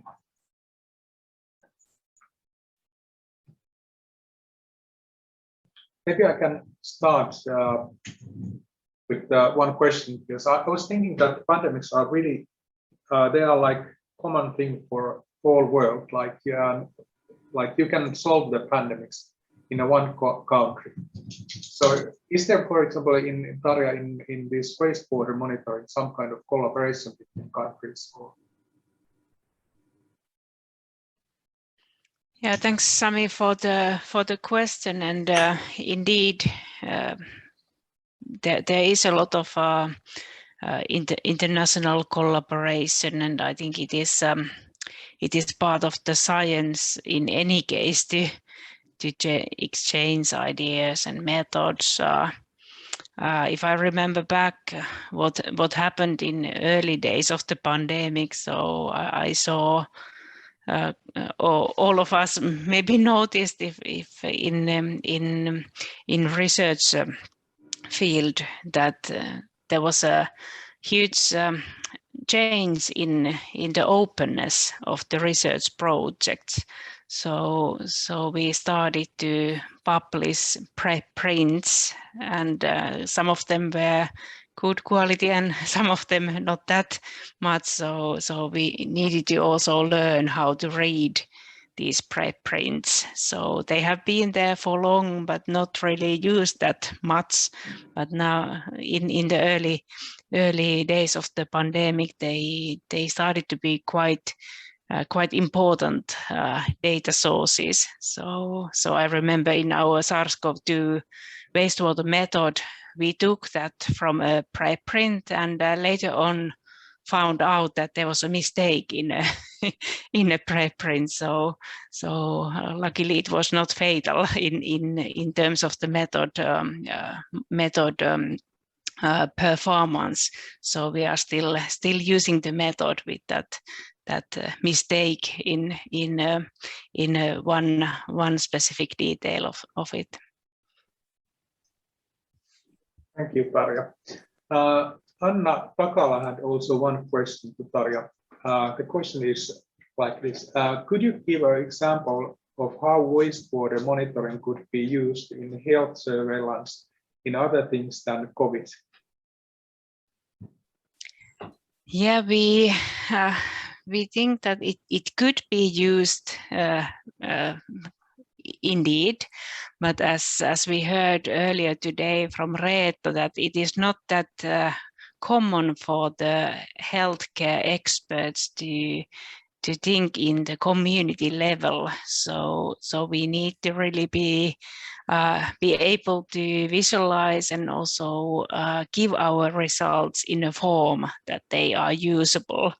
So there, in many of the communicable diseases, there is this underreporting. So the public health registers probably do not know everything. So not all the communicable diseases are being tested. So they never end up to the health registers. So from the wastewater, it is a non-invasive method in the community level. So we can actually monitor the total number of different kinds of pathogens from wastewater. So of course, how healthcare could use that data. How I see it is this kind of a early warning or overall picture if something is changing. So the point is to monitor same wastewater treatment plant, same locations over time, and then be alerted if something changes, if there's a new pathogen or if there's a significant shift in the prevalence of some of the pathogens that are there. Thank you. Then there's a question from Jouni Häkkilä. Yes, thank you. Thanks, Turo Kemma. Really interesting talk, and really resonates and rings bells for a human geographer. The notion of scalar complexity, and actually there's a question in the chat from Ari-Veikko Antti-Roiko on the notion of how you conceive of the scalar complexity in terms of epistemic levels, but maybe you can reflect on that as well. But for me, I wonder if you could say something about how you understand in the project or in your own thinking the notion of scale as a kind of a theoretical notion, because from what I heard, I sort of sense that it's pretty in a pretty conventional sense understood as a kind of a volumetric notion where there is a local scale which is smaller and closer by, and then there's kind of a layer cake model where the global scale is the largest one. And this notion, this understanding has been sometimes quite critically received in human geography discussions and debates. Some scholars have gone as far as to claim that the whole notion is only harmful for theoretical understanding of how social processes unfold, because it seems to impose this sort of vertical hierarchy into our thinking. So in this regard, have you sort of tried to sort out this notion, and do you make any difference between scale as a kind of a volumetric, smaller, larger notion, or are there other understandings that you try to play with when you make sense of this complexity? Thanks, that was wonderful. Joni, I thought my talk is really a geographic talk. So do I have an hour for answering this? We will need to have separate discussions. I mean, so here's the thing. We didn't think that we are working on scales in this project until a month ago, I guess. So it's been going on for a long time. And my thinking, I've been very much inclined to think in terms of scales for a long time. It's kind of a methodological tool, not usual for sociologists, but very much used and discussed in geography, I know. And in my team, we actually have a tension, because we have two biologists for whom it is multiple in the ways which I discussed, but also kind of a given thing, that the scales are given, and as you said, volumetric. So where I come from with the kind of a STS sensitivity, I would want to emphasize the way in which scales are produced in interaction with what is kind of the affordances that there are. So it's not a social construction, no. The word comes in shapes, and it cannot be actualized in all kinds of shapes. But so it's kind of something that is, scales are something that there are tools for understanding, tools for intervening, but they wouldn't be this without kind of someone doing the scaling work. Then again, so they are not only given, they are worked on, but this is yet another of the question from whether they are volumetric or not.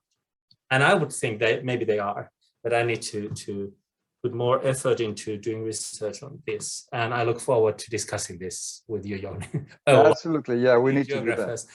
But if I want to very, very briefly say something about Antti-Veikka's question, that's a great question. And here I would need to emphasize the multiplicity. So the environmental experts, they use the knowledge that they have scientific backgrounds. So they know science backgrounds, so they get the knowledge about climate change in different kind of scales. But the way in which they work at the municipalities is very much affected by what kind of information can be reached and understood by the politicians, the mayors, and people in the land use department, for instance. And there it becomes different. And obviously, it's not only a question of knowledge then, but it's also a question of the kind of a juridical and institutional forces at play. So if Finland as a nation state has a regulation or a law that says that municipalities need to do something about their wastewater management, for instance, or the forests, that scale will have to be translated. And the problem that they regularly encounter in municipalities is that the regulation that comes from the EU level, the nation state level, the kind of the county level, is not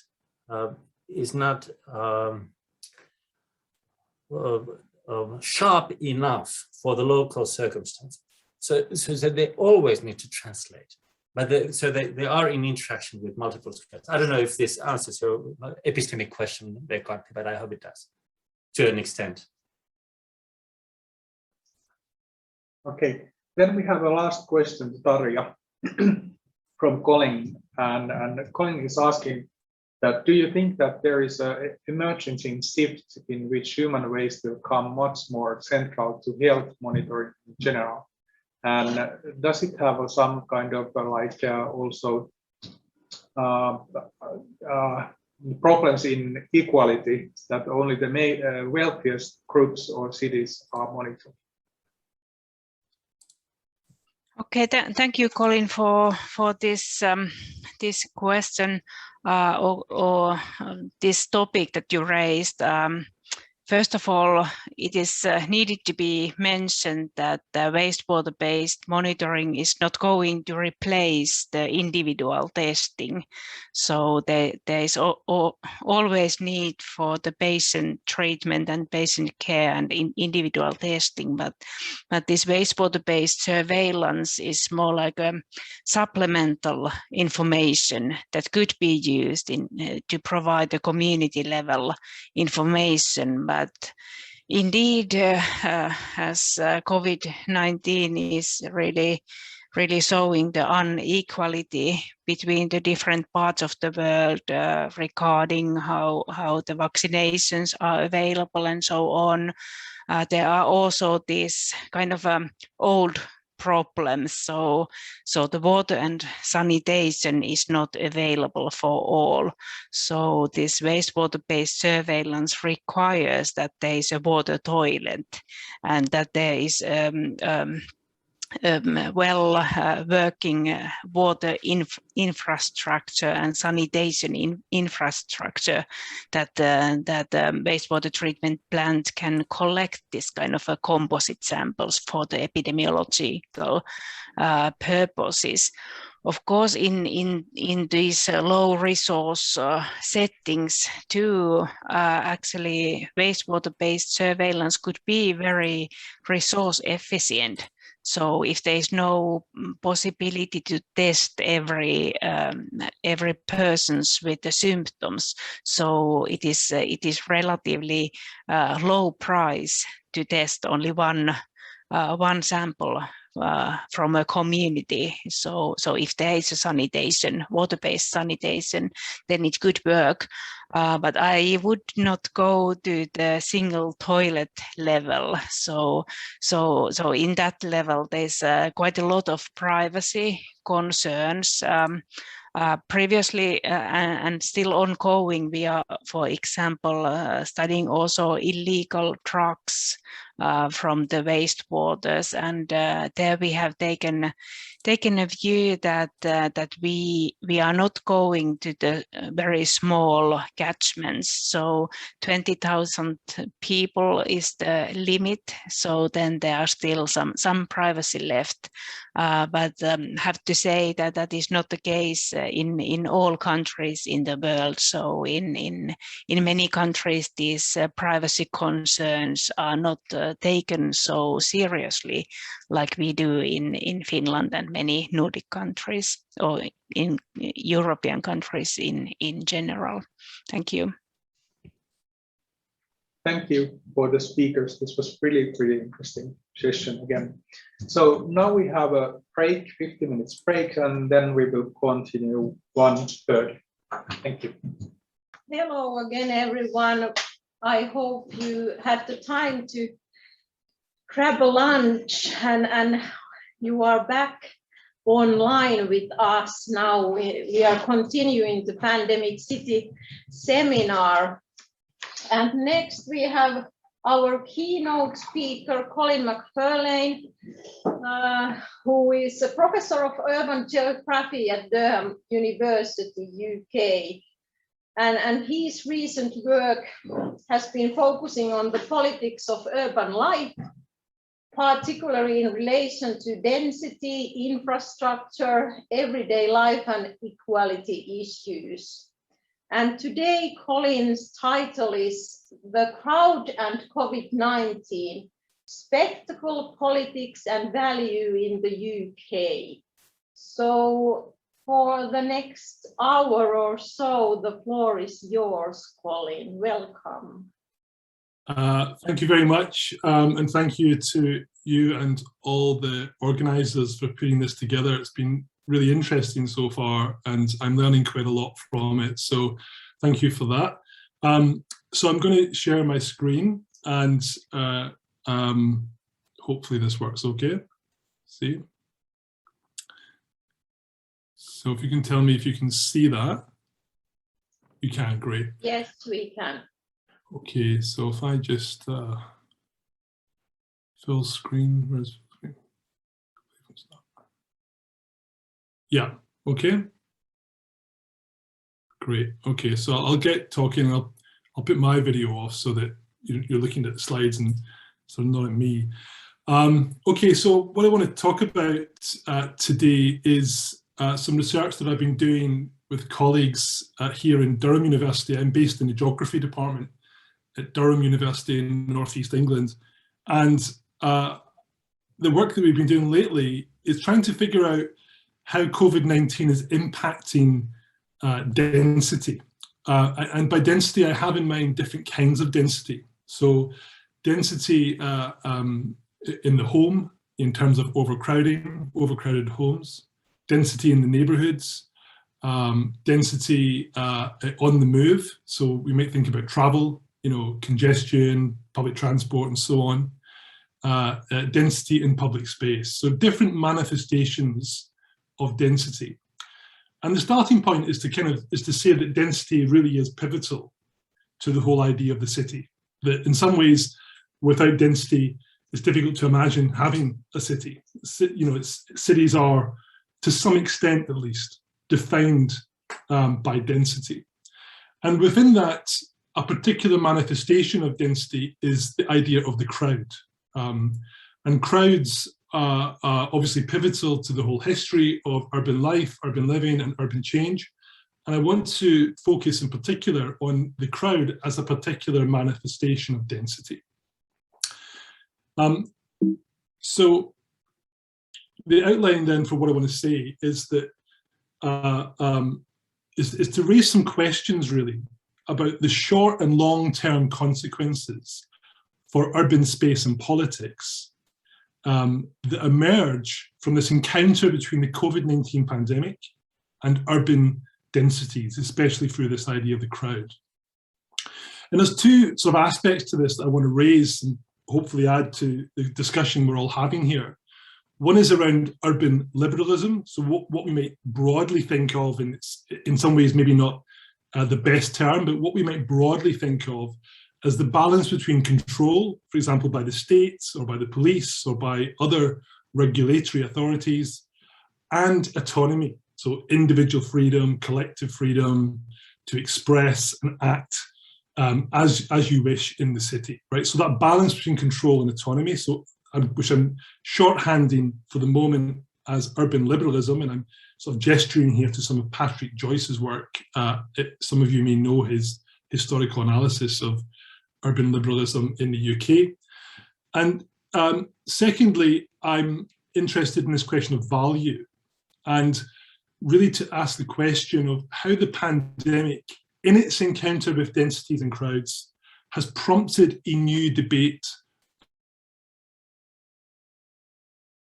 I have in mind a sense of what matters in the city, a sense of what is important in urban life, a sense of what should be prioritised by urban policy, by the state and so on. We've had a lot about that already today. So value we might think of as a measure, as an extraction. We tend to think of value as a kind of economic extraction in cities, buying and selling property, for example. But value is always more simply than capitalist calculation. It's also about the social life, the cultural creativity, the sort of aesthetic qualities of living in cities and urban environments. So this question of value, I think, has been presented to us anew through the pandemic, and significant questions have been asked of it and its futures. So these two terms, liberalism and value, are really what's sort of structuring my thoughts here today. And what I'm hoping is that this perhaps resonates with some of your own work or questions that you have about the pandemic city and its futures. I should just say that the vast majority of what I'm going to say today is based on research I'm doing here in the UK, so on British cities. So just to put this work in some kind of context, I've been interested in urban density for quite a long time now. I'm part of a project funded by the European Research Council on urban densities, which is called Density, which aims to try to understand how densities are experienced and perceived by people themselves, right? So we tend to think of density from a sort of policy perspective, from a numerical perspective, numbers of people in a given area and so on. But the project's rationale was really to try to turn that around and say, well, what sorts of understandings of density in the city might we derive from different kinds of residents in different social and economic positions? And this work with a team of people has been looking mainly at Asian cities, as you can see from the slide, but we've also been branching out more lately to look at cities beyond Asia, and specifically to ask what COVID-19 is doing to how people experience and perceive density, and within that, crowds. So I'm focusing on the UK part of that work today. Prior to the pandemic, there was, as many of us know, an emerging consensus around density as something that was good for cities. And this took different kinds of forms. But the main point I want to make here is that despite the fact there was some debate around it, there was nonetheless a consensus that density was a solution to all kinds of urban problems. So, for example, if you want to build cities that are resilient to climate change, then you build compact cities. We've had so much, haven't we, about compact urbanism in the past couple of decades, building tightly woven buildings and neighbourhoods so that you reduce the carbon footprint of, for example, sprawl and traffic mobility and congestion and so on. If you want to build more socially cohesive cities, it was often said, then you wanted to build neighbourhoods where people were brought together in sort of optimum levels of density, mixing people of different economic and cultural backgrounds and so on. If you wanted to attack the kind of climate, so the economic crisis after the financial crisis, then one of the best ways to do that, it was said, was to build cities that had creative agglomerations, so bringing people together in so-called innovation zones in the city, urban laboratories and so on, in order to foster a kind of creative density, what some people have called collision density, where ideas bounce together across different sectors and groups. So density then was indexed to not just to a thriving city, a successful city, but even to the very survival of the city in a time of climate crisis. So this is something that we had from all kinds of spaces.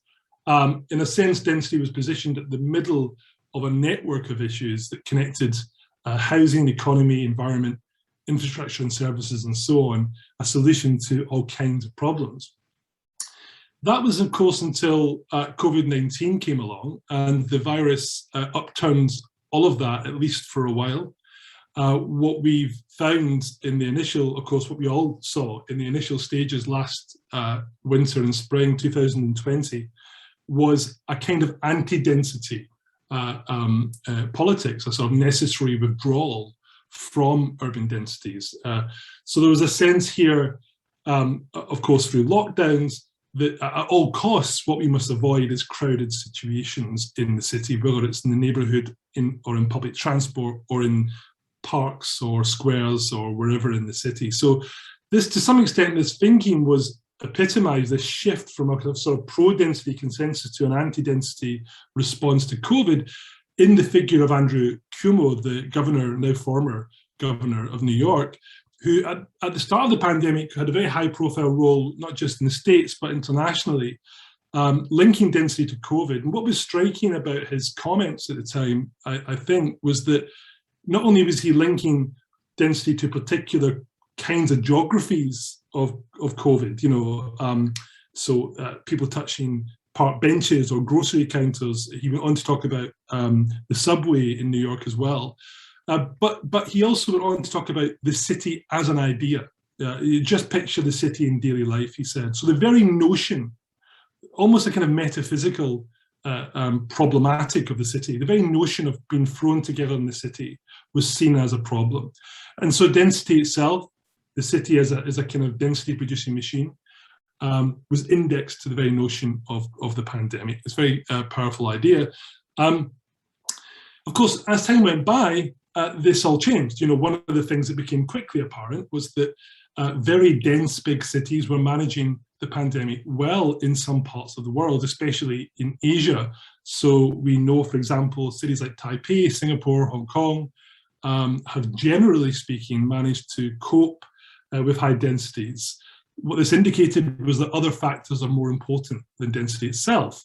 So cultural issues around behavioural responses, for example, mask wearing, contact tracing, things we've heard about today already, emerged as especially important.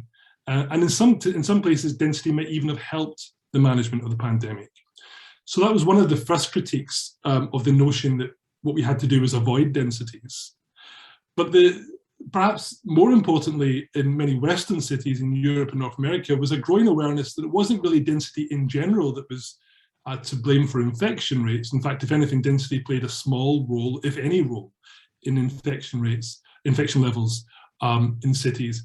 Instead, it was much more about, it seemed to be anyway, cramped or crowded conditions in certain kinds of spaces. And here, a sort of plethora of spaces where moments of kind of crowdedness or poor ventilation perhaps might combine to act as kind of nodes spreading the virus. So crowded homes, so-called overcrowded homes, predominantly in poor neighbourhoods, often tied to race and ethnicity. I'll come back to this.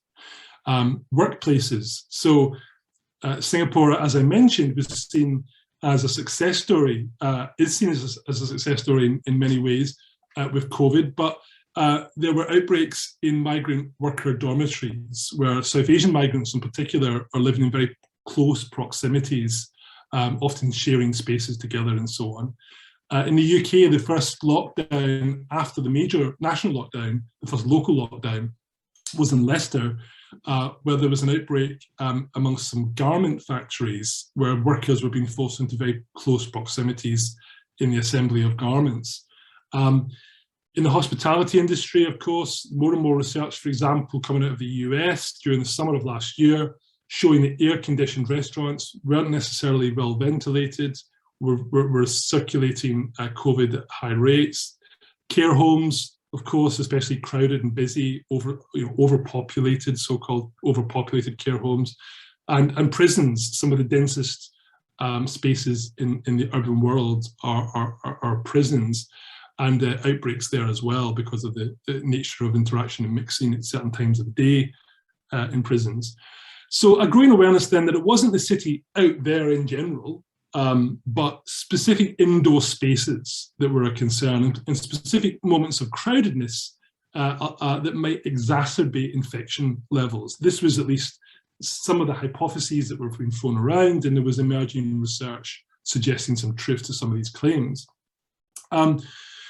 So this focus then on the crowd I want to turn to now, I think is especially important for those of us who are interested in cities, because the crowd is a fundament of the history of the city. It's partly what makes a city a city. The thrown togetherness of people, as Doreen Massey may have described it, the geographer, in different walks of life, creates a lot of the kind of urban economic, social and cultural vibe of cities, the sort of the buzz, the life of the city. And it's a manifestation of density, but it's not the same thing as density. So density, for example, tends to be thought of in the history of urban thinking and policy making as a sort of tool of government. It's something you can manage in the city. It's a problematic of housing numbers, infrastructure provision, carrying capacity, regulations, and so on. Whereas the crowd is often seen as something more ambivalent, something more open, unpredictable in some ways. It might possess qualities of improvisation, elasticity. It's very dynamic and changeable. It might be disruptive, and I want to come on to that again later because I think that's important. So, in fact, for Dejan Sujic, in his book Language of Cities, the crowd is a kind of idea of the city itself. It sort of mirrors the notion of the city itself. If crowds are unpredictable and unstable and volatile, so too is the city. So this kind of connection to the crowd in the city, very important in the history of urban thinking. And so what is the pandemic doing to it, I suppose, is part of my kind of like starting point here. And there's two areas of concern that I want to sort of spotlight in what I'm going to say here. One is the crowd in public space, and the second is the crowd in the home, which is the debate on domestic crowding. So different kinds of ways of thinking about the notion of the crowd, of crowdedness in different contexts and very different kinds of crowds. And I think these speak on the one hand to this question of liberalism, and on the other to this question of value, although they both sort of bleed into one another to some extent.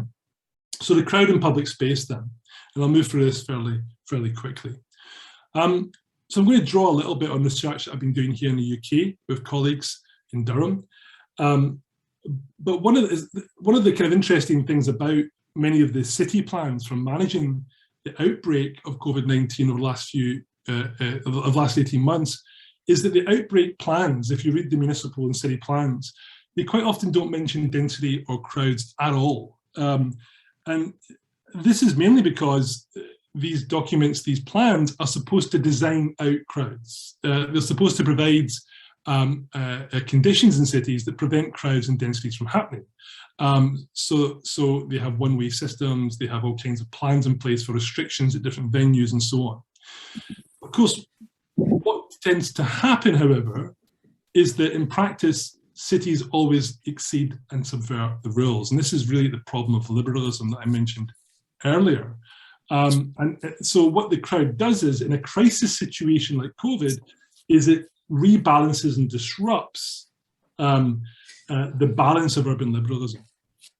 And it creates these political flashpoints I want to talk about. So the crowd has partly done this by positioning itself as central to the public debate and political imagination. So it's one of the ways in which you see this. These are all images from the UK media. This is the idea of the crowd as a spectacle in the UK. So we see this, of course, in cities all over the world. We've seen stories about football fans, story in the city centres, stories about young people in pubs in the city centres, people going off skiing or whatever in groups, all kinds of stories, New Year's parties, about people crowding. And so what happens in these kind of media reports, in social media and mainstream media, as the pandemic has unfolded, is a kind of presentation of the crowd as a kind of spectacle to be evaluated by those watching it, right? So the crowd becomes a kind of political object through which people engage and evaluate. So we've seen a kind of intensifying crowd politics at different times, where the crowd is subject to different kinds of judgment. And oftentimes that sort of blurs into all kinds of prejudices about certain groups of people. So just by way of a quick example, we've been doing some work in the UK, in Birmingham, Edinburgh, Liverpool, Manchester, myself and a group of postgraduates mentioned there, looking at people's perceptions and experiences of the crowd as the pandemic unfolded over time. So we're looking very much at people's encounter with different kinds of crowdedness. And what you see is that as people encounter the crowds in public space, certain kind of discourses become very prevalent. So overwhelmingly, for instance, in the interviews we've done, in the surveys we've done, people talk about participants in crowds as selfish, as non-compliant, as irresponsible, as not to be trusted, as being uncaring, willfully spreading infection or not caring about spreading infection and so on. And often these notions of the crowd are linked in to ideas of younger people, especially teenagers or people in their 20s, who are seen to be putting their social lives or their political interests, if it's a protest such as this one in Newcastle, before public health or before concerns about people being ill and even dying. And quite often these kind of perceptions were attached to especially younger groups and lower income groups. So in other words, these perceptions to some extent blurred into longer standing prejudices that were attached to particular social groups as it manifested through the figure of the crowd. So what we found in our research is that the crowd acts in different ways, and to spotlight just 3 of them. Firstly, the crowd amplifies a sense of risk, right? People would talk about, in the interviews, people would say, well, a crowd creates a greater chance of proximity because someone might break the rules and come into my personal space and I might get ill or pass it on to someone who I care about. So there's an amplification effect in the pandemic. That's the perception that people came back with. There's also a story in the interviews about people projecting, as I was saying, their own perceptions and in some cases prejudices towards certain social groups, and also sometimes, although this was less common, certain ethnic identities in the city as being particularly untrustworthy. And again, there's longer histories here. And thirdly, the crowd was seen as a kind of rupture. Like this, the crowd is the one thing you can't control, right? You know, in the city, there's always the possibility of people doing stuff like this for a protest or when the bar's empty late at night and creating crowds. So you couldn't predict urban rhythms. And people would talk about this notion of the crowd as kind of rupturing the rules, you know, or being one of the ways, not the only way, of course, in which rules were being sort of ruptured, as if people are willfully disobedient through the form of the crowd. So the crowd then becomes very unstable and attached to all kinds of relations in the city. It's seen as changing, it's seen as dynamic, but it's also seen as a generator of anxiety. It brings out prejudices. It becomes a concern about care. Do people care about one another? It becomes a focal point for that. And it becomes a question of obedience. Are people following the rules? And this is partly why I think it's a problem of liberalism in the city. Given that what I said earlier about the interviews talking a lot about younger people, and especially working class younger people, or sorry, lower income younger people, it's interesting just to note that in the UK context, the vast majority of fines, coronavirus notices they're called, that have been issued by the police in British cities have been issued to younger people under 39. Many, not all, but many of those situations where there's gatherings and crowds involved, parties, raves, you know, and so on, being one of the real flashpoints for the police and the public imagination and in the media reporting. And again, you know, many of these groups, younger, poorer groups, quite often also Black, Asian or minority ethnic groups who have been especially suffering from these fines. And there's been a big increase in fines across the 3 different national lockdowns we've had in the UK. And those fines disproportionately hitting those groups. So again, longer histories here of managing public space. Many of you will know about the long-standing critiques, for example, of the British police force in terms of disproportionately policing working class, younger, Black, Asian and ethnic minority groups.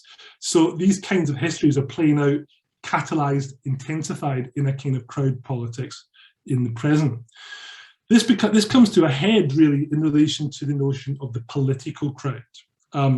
So this is a particular manifestation of the crowd, of course. It's not the crowd of the football fans in the streets. It's not the parties or whatever. These are political driven events. And what's important about these events is that these types of crowds in the interviews we've done are much more divisive amongst the respondents. So, for example, there might be something of a consensus that a crowd of young people partying in the street is seen as reckless and thoughtless and should be stopped and condemned. But there's much less consensus about a protest like Black Lives Matter. This type of crowd splits people because, not surprisingly, those who are sympathetic to the Black Lives Matter cause are much more willing to permit the crowds. Here they say, well, yes, there's a chance of infection, but, you know, this is a really important issue, in some ways more important than COVID. On the other hand, the same people might say, look at a protest against COVID. You know, you see the guy holding the sign there, COVID is a hoax, and condemn that protest, partly because of its politics, but also because of the sheer fact it is a crowded city, or the Trump supporters in the US context. So these are much more divisive. And there's been a fascinating politics around protest that's unfolded in the UK that goes straight to this question of liberalism that I mentioned earlier. So what we've seen, and this might be mirrored in other countries, I don't know if others have similar stories to tell, what we've seen is the UK government trying to manage protests throughout the pandemic and struggling to do so. So the government introduced temporary legislation to enable greater controls over protests during the pandemic. And the position the government took was, this is temporary these are temporary changes to stop protests from happening, because if you have a crowd protesting in a city, you spread infection. So whilst COVID is unfolding as a pandemic, we will prevent these protests where we can, or we'll break them up. But once COVID is over, we'll return to, of course, defending the right to protest as a fundamental human right in British legislation. What happened, though, over time was that the government was starting to use the pandemic as a longer term change. And I think this is quite important for our broader discussions about the pandemic city, trying to differentiate what is short term from what is long term. And what we're seeing in the UK is that short term changes have now become long term transformations, which is affecting the very problematic of liberalism in the city.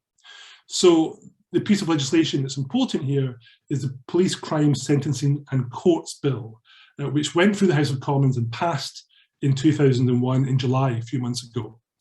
What this legislation does, it's been very controversial, is give the police powers to prevent a protest from happening. So if the police thinks that a protest might be noisy, it might become very inconvenient, then it can stop it from happening. So it's not even violent, it's potentially disruptive protests that can be stopped. So these are kind of, these are radical new powers that really shift the dial of liberalism in British cities and give the police enormous powers that they didn't have pre-pandemic. And these are permanent changes, not temporary. So the government has used this strategically to shift its relationship to the politics of the crowd. And of course, these protests aren't just crowds. You can have a protest of 2 people, but it's particularly crowd protests which are being targeted here, as they're seen as disruptive of, for example, urban traffic.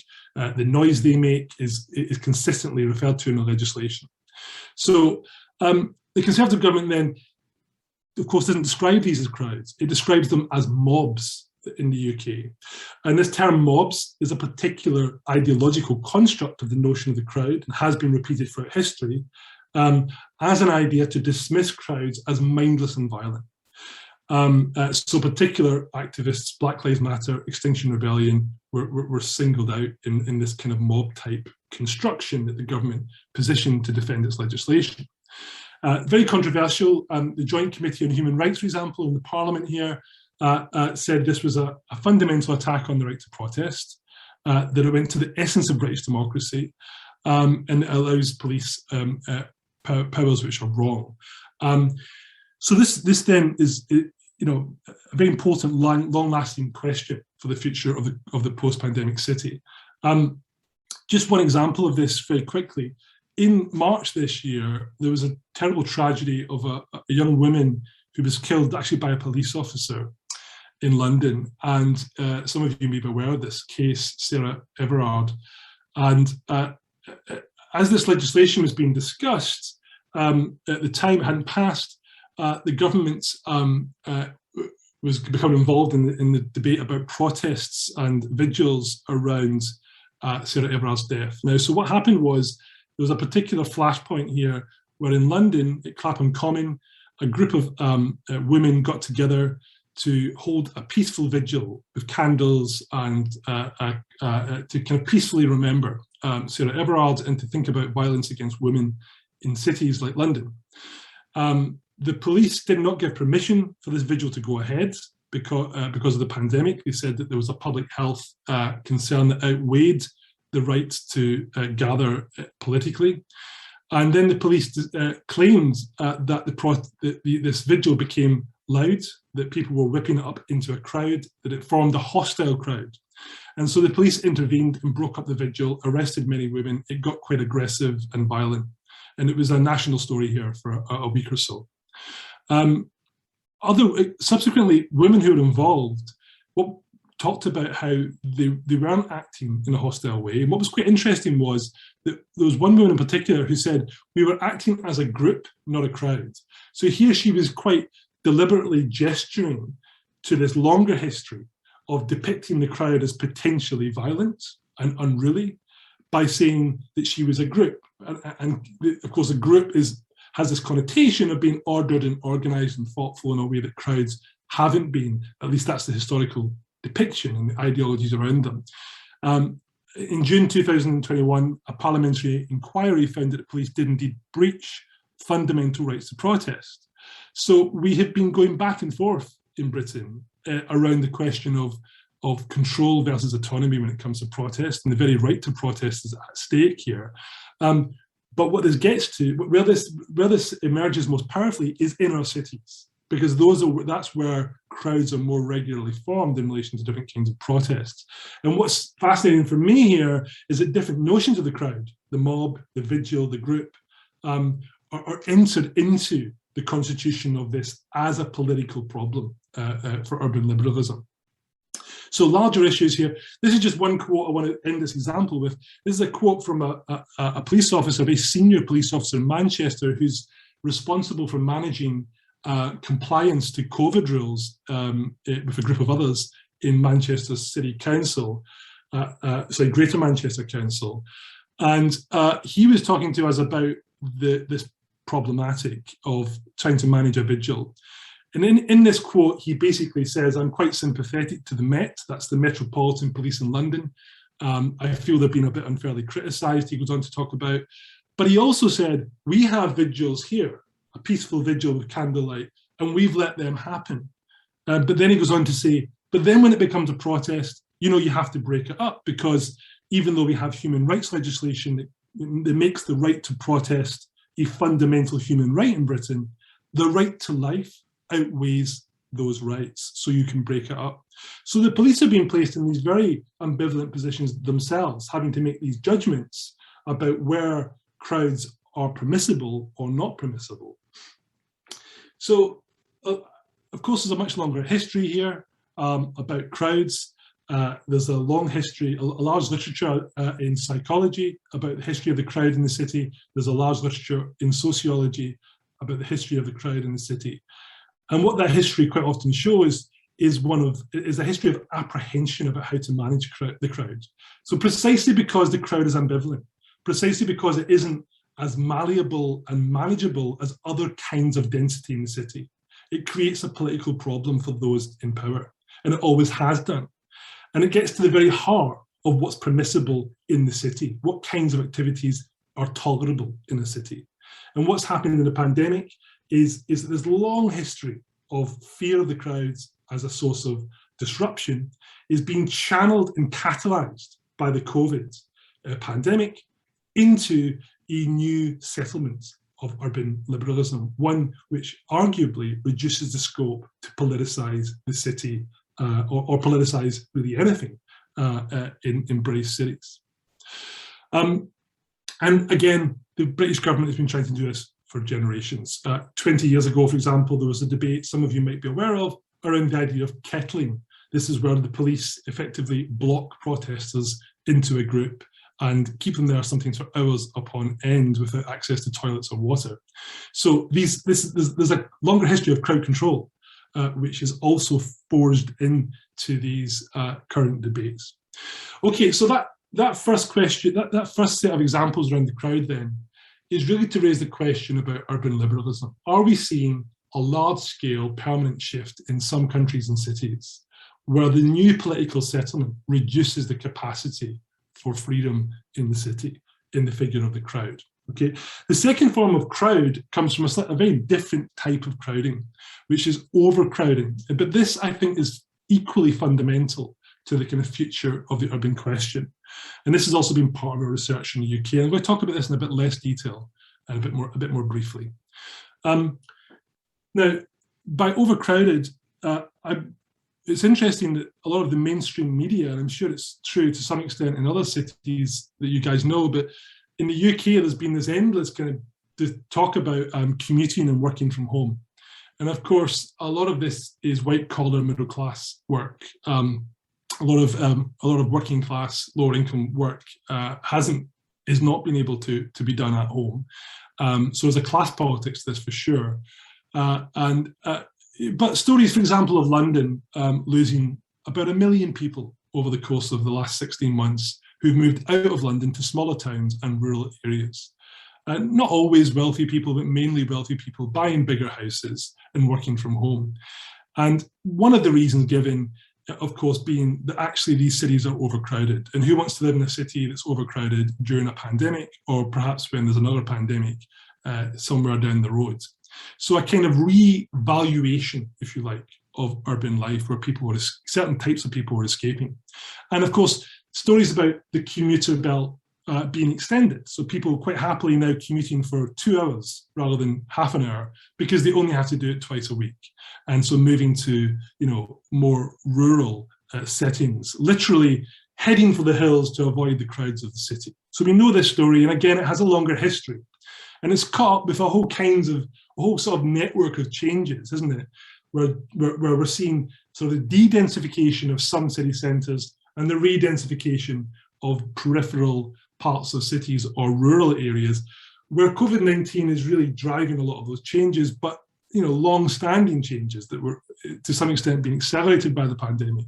So this is a lot to do with retail, online retail. It's a lot to do with office space. It's a lot to do with housing, travel, you know, notions of the 15-minute city, 20-minute city, and so on and so forth. So there's a complex set of geographies there, but overcrowding being part of that story. And as I said, a longer history. Before the pandemic, for example, all of the major biggest US cities were losing population. New York, Los Angeles, for example, were losing population to smaller peripheral areas. It was also true in places like India, parts of Africa. It's a global story. Most of urban growth has been happening on the periphery of big cities or in smaller and medium-sized cities. So to some extent, COVID is simply a kind of put boosters, rocket boosters, under these long-standing changes. And part of the reason for the rocket boosters is this notion of course, getting away from the busy city. But it's not that, there's a second sort of strand to the overcrowding debate, which has had less media attention, at least outside of left-wing media in the UK. And that's about domestic overcrowding. And these, of course, are people who can't afford to head for the hills and who have to often work jobs where that are vital to the reproduction of the city. You know, driving buses, staffing care homes, delivering Amazon parcels, and so on and so forth.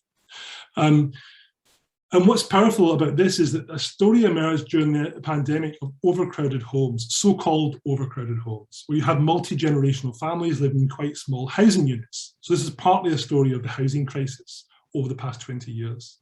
And parts of England, for example, where you have lower income and predominantly Black, Asian and minority ethnic groups, were especially badly hit with infection rates, hospitalisation and death.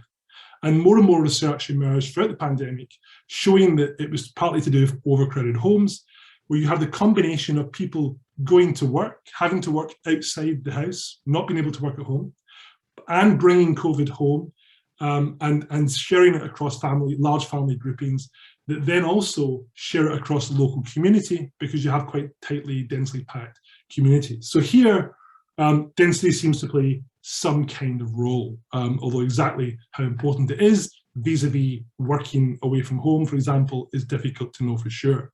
But some of the data is overwhelming, where you see, for example, neighbourhoods that have huge numbers. You see some of the data on the slides there of COVID infections compared to nearby, better off financially middle class white neighbourhoods. So there's a kind of race and class politics here.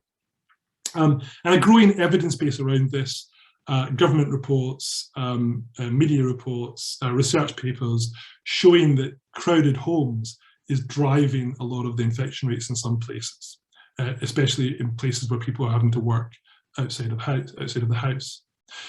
All of this points, I think, to the question of urban value, which is the second kind of dimension that I've been talking about, the question of what matters most about our cities. And so value might be connected to the notion of freedom in the city. So going back to the debate about liberalism and protest that I was talking about a moment ago, but it might also be connected to this question of the overcrowded home and about how we invest in neglected, abandoned spaces where they've suffered, not only have they suffered the brunt of the pandemic quite often, they also were the neighbourhoods that were reproducing the city during the pandemic by, for example, staffing things like the garbage trucks and so on and so forth. So the question that comes out of this notion of value then is how to switch the pre-pandemic debate about urban value to a post-pandemic debate about urban value, one where value is connected much more strongly to the social world of the city and much more strongly to the different geographical configurations of density in the city. So looking at crowded homes, looking at dense neighbourhoods that have often been forgotten and disinvested over generations with poor housing, poor infrastructure, poor services, and so on. So whose knowledges matter in how we understand the question of value and density in the city? What kinds of imaginaries do we have for the dense city? Does it include neighbourhoods in places like Blackburn or Birmingham where there have been huge configurations of poverty and COVID-19? So this is partly about going from a notion of density pre-pandemic, which was one of building compact cities that tended to be quite expensive, right? Where value was really connected to real estate speculation. So Federico Perez, for example, has wrote about this in different places, Bogota, for example, and he's argued that, you know, really density has often been about getting rid of the urban poor and building real estate speculation that has national or global investors in places, not just the big cities like London, but also places like Manchester or so-called Manhattan. Some of you may be aware of the kind of casino urbanism around Manchester city centre, where densification has really been about building very expensive apartments on the whole. So do we go from that version of density pre-pandemic to one which is much more attuned post-pandemic to the kind of crowdedness that I talked about a moment ago in poorer neighbourhoods, one that focuses on other kinds of densities in the city, those densities that have been abandoned, neglected for generations. What Jay Pitter, the urbanist in Toronto, has described as forgotten densities. Those areas, often crowded neighbourhoods, often crowded homes, where there's been systematic disinvestment for generations. So part of the question here in relation to value is around how we stage the parameters of the conversation about urban value. It's clear that any meaningful conversation about value post-pandemic has to talk about the urban fabric, the housing infrastructures, the housing conditions, the infrastructures, the services, the streets, the parks, the public spaces. You know, the urban fabric matters to the question of value. It also has to talk about knowledge, because knowledge is vital to producing a notion of value which reflects the city more widely. So if we're talking about density, is it about the knowledge of developers who are building expensive real estate in the middle of the city centre, or is it about the knowledge of poorer residents on the peripheries of cities who often suffer the worst from the pandemic, right? So the question of knowledge matters for the question of value. And it's also about governance, what our policymakers can and are able to do, what voices they listen to when they're planning, developing different parts of the city, and the capacity for them to really change that, which of course is an open question. So in other words, the debate about value, I think, comes down to two broad categories: reform versus transform. And the debate that we've seen in the UK has kind of pivoted between these two positions over the last 16 months. So the reformist debate around value emphasises moderate incremental changes that kind of tinker with the urban landscape. So cycle lanes, walking paths, green spaces in the city centre, mayors who have power to make decisions, having more control of the city budget, attracting younger people into the city, so building city centres which are much more attractive to younger people, more social, more cultural spaces, and so on. I'm not criticising those approaches. There's a lot of merit in a lot of those approaches. But what tends to get forgotten here is the more transformational change that might be necessary if we're going to really build a new politics of value in the city, one that is more, for a city that is more inclusive. So this includes, for example, a whole raft of difficult to change questions, but it would entail a new approach to density in the home, in the neighbourhood, and in the wider city. So it would entail, for example, changes in the housing market. It would require a much more interventionist state in the housing market. For example, controlling rents, providing much more affordable housing, it would require a bigger role for the national state as well as the local state. Infrastructure policies and resourcing to poorer neighbourhoods would have to be part of this. Regulatory changes on land and urban development to allow for greater provision of public spaces, for example. It would also require new techniques of governance. We might think about something like participatory budgeting, for instance, where local communities have much more say over the budget spent on their neighbourhoods and in the wider city. We've seen success with that in different parts of the UK. That kind of technique would have to be scaled up if we were going to meaningfully reorientate the politics of value. Forms of integrated management, not just within the city, but actually between cities and regions and central states and so on. So huge challenges for cities that change slowly and requiring not just the city, but the national state as well. But all of this is really about asking the question of how we relocate value.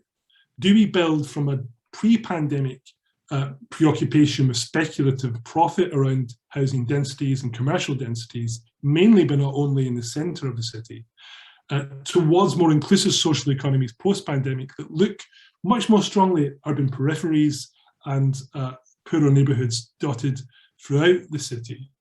Or do we kind of remain stuck in a kind of reformist position, which is unlikely to make any real change to some of those stories of poverty and crowdedness that I mentioned earlier? So just to wrap this up, I've tried to talk about the pandemic crowd as a way of thinking about the pandemic city and its future. And I've done this by thinking about the crowd in two ways. One, I suppose, is the more conventional notion of the crowd in public space. So the social crowd, the political crowd protesting that I mentioned. And I talked about the context of that being primarily in the UK at the moment, one of protest and policing and the kind of the limits of the state and the powers of the state, and the question of liberalism. I've talked about the drivers of that, spectacles of the crowd, concerns over health and security, concerns over life. I've talked about the spatiality of that in public space, and I've talked about its politics as maybe it's an ill-fitting term, but as a question really of freedom, right? The balance of control and autonomy or liberalism in the city. And secondly, I'm talking about a very different kind of crowd, a sort of hidden crowd, if you like, the domestic, overcrowded home in often, but not always, dense neighbourhoods. And these are stories quite often of poverty and race. So this is about housing and labour. It's about inequality and poverty over generations, which has drove these geographies. It's about the space of the home, and it's about a politics of value, although obviously value cuts across both these examples of the crowd that I've discussed in the presentation. So how these politics play out, this is what I'm trying to suggest here, will have consequences for urban geographies and social justice that are long-lasting, far beyond the pandemic, which I think they're particularly powerful in British cities, but they may also have resonance, I don't know, with some of the cities that you guys know. And last slide, I suppose the larger question then, I think for us is how is the pandemic, I should say, impacting the nature of the urban political, right? So is the urban political shifting around us?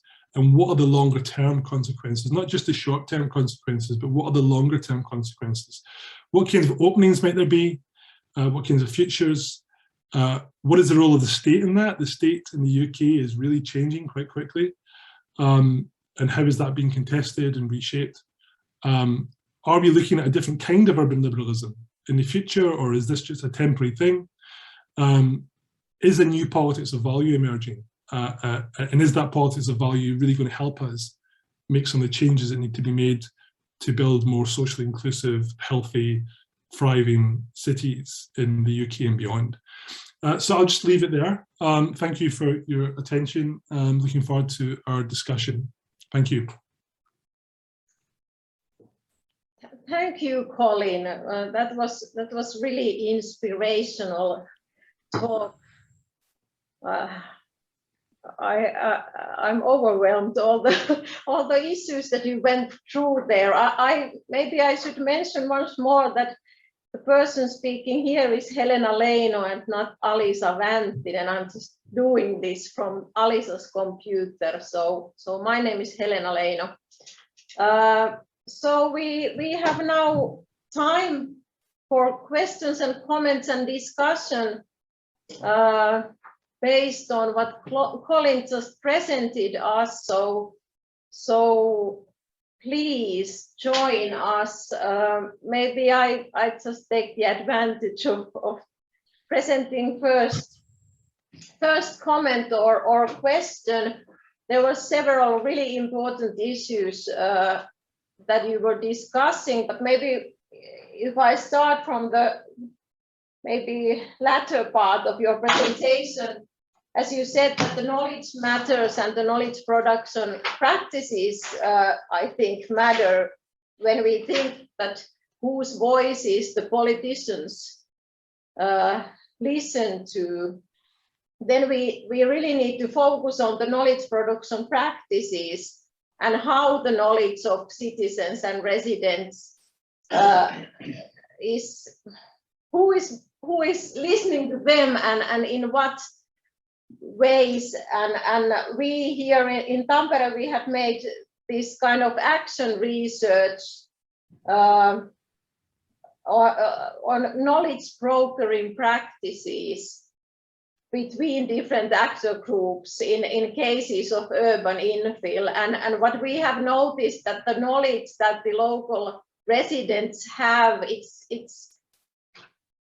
that kind of knowledge that it's really difficult to go to the public hearing that you have once in one planning case, and it's one evening and maybe 1 or 2 hours, and then there is 15 minutes time for the audience to comment.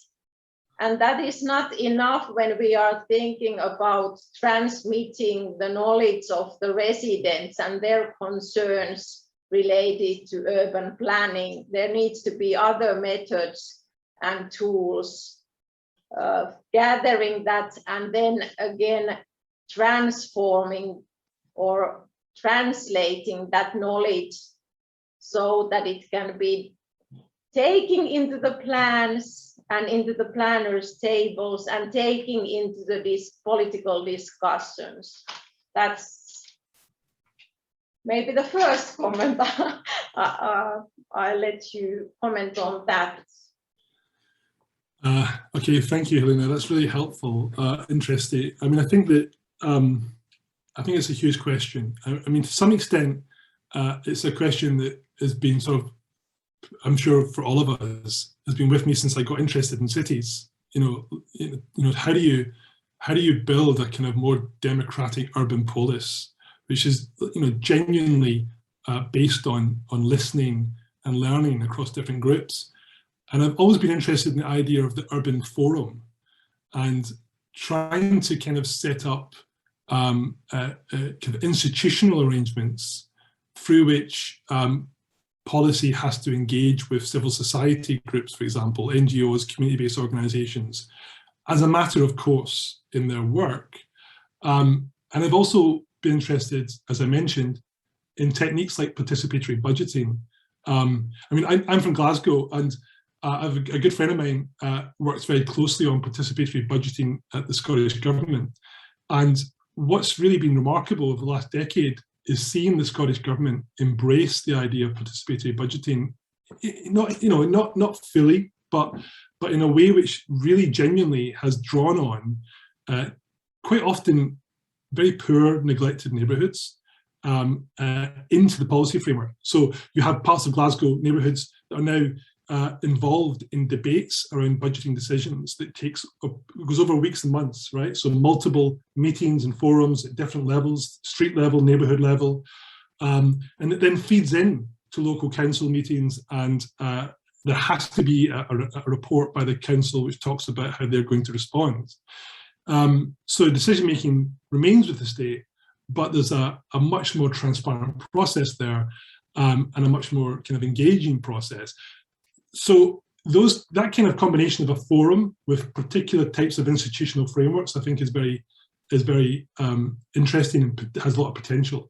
But there's also a lot we can learn, I think, from civil society groups and social movements who've done this. I mean, you know, you can think about organisations like I don't know if you're aware of them, but groups like Slum Dwellers International, which is an international movement across 35 countries of community-based groups working on slums in some of the poorest, most stigmatized neighborhoods in the world, in Asia and Africa, but also South America, where they have a tremendous record of forming federations of the urban poor, which speak the language of the states. And this is one of the techniques which is very effective quite often, is when you talk to the state in its own terms.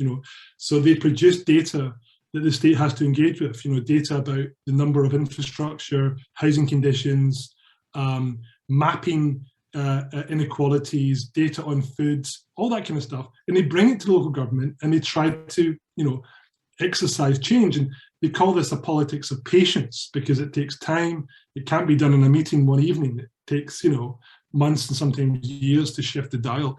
So these are often cities where people, are not being listened to by the government historically. And there are changes going on. I know this from some of my work in India, for example, through groups like that. So I guess one question for the academic is, for us, is kind of like, how do we kind of help support some of those voices into the urban planning process? How do we become part of the connective tissue between different parts of the city, different groups in the city, and the policymaking process? There are models, there are techniques, but there's no silver bullet there, I think. And it's very hard to do it quickly. So that's all I would say. There's a lot more to say there, but that's my immediate response. Thank you. Thank you. That was a really good response. We have few raised hands, but in the meantime, first I'm going to read from the chat. Ilari Karpi has presented a question there. Are there conceptual differences between urban value and public value? Is urban value particular of public value, or A, do they stem from two different disciplinary discourses? And B, if so, can they meet in some specific situations or conditions? Do you want to immediately take on that? It's a great question. I would just say, sort of quickly, I suppose, that, there's two parts to the question. One is that there are disciplinary intellectual kind of histories around value, which of course move in all kinds of directions. There's a history in social theory and philosophy. There is history around public administration and government around notions of value. There are debates in the history of ethics and so on. I'm no expert there. And I think there's a whole bunch of debates which, we could probably learn quite a lot about how to populate the notion of value and to build a kind of rich concept and politics of value from those different disciplinary traditions. So that's one part of the question. But I suppose that thinking about urban value specifically, I think, the urban enters into the constitution of value in lots of different kinds of ways.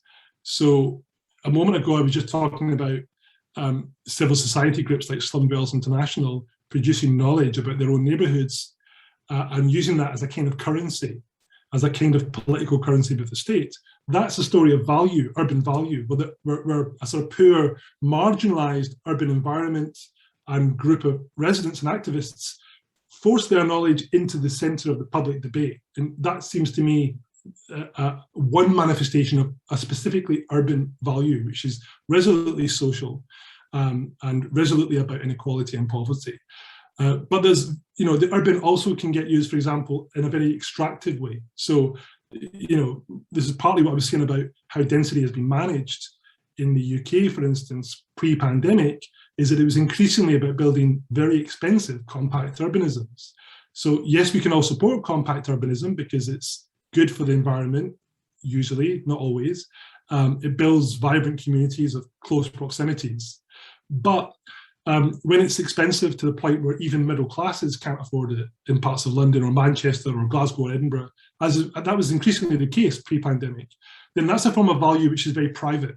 It's not public value, it's privatized, extractive value, where developers and individuals are trading the city as a commodity. And that's a form of value which prices people out. So I think we have to some extent a clash between urban value as it's been manifested in the last 20 years and public value as it might be reconstituted post-pandemic.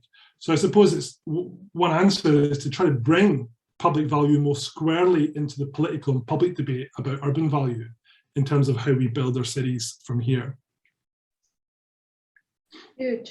Markus Laine wants to continue maybe a bit from the same issue, and because Markus is listening in the same space, so I give the chair to Markus for a while. Yeah, thanks, Elna. Yeah, thanks for really intriguing and thought-provoking presentation.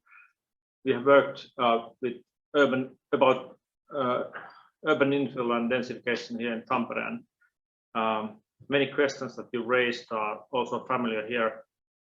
Just one maybe additional perspective to value in this growth machine discussion. There's this old Marxian division between use value and exchange value. And I guess use value could be close to the public value also, at least within the cityscape. But when you were saying about, and you partly responded that already when you said like propose new politics of public, or new politics of value. So do you think that it's a combination of these two or something somewhat new? And you also, when you responded to Ilari, you also touched the two different, at least two different kind of densities. The one is like Laura Costello proposed in her article, like from prisons to penthouses, that like the high rises were used to be rental housing, but like before COVID, it started to be more like penthouse, upper middle class, or even like for people with higher income level kind of density, which is, it could look nicer, but maybe it's not as easy to approach, as easy or as approachable as the first one. And maybe we should also like find some kind of middle ground here too. What do you think? Thanks.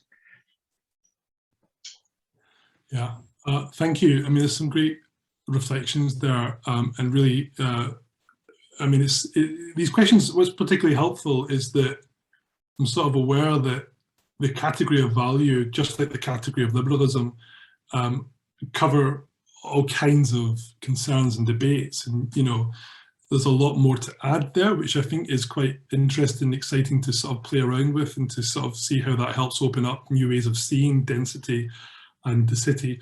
I mean, I think that, so the use exchange value ratio relationship is obviously, you know, pivotal, isn't it, to the history of debates around value, mainly, in, as you said, mainly in Marxism, but also beyond. And there is a kind of critical urban literature on what Andy Merrifield has called sort of the kind of parasitic urban development cycle, where exchange value has come to dominate over use value when it comes to housing and urban development. He talks about a kind of global predatory real estate class, which is you know, very kind of colourful kind of description of it, but which is kind of, you know, attacking cities to move capital around. And quite often the exchange value is extracted and moved around by groups and developers who've never been to those cities, have no intention of living in those cities. And there's some work in New York, for example, which shows that some of the new skyscrapers that have been built, someone like Samuel Stein's worked on this, they're often empty. They're like 3/4 empty.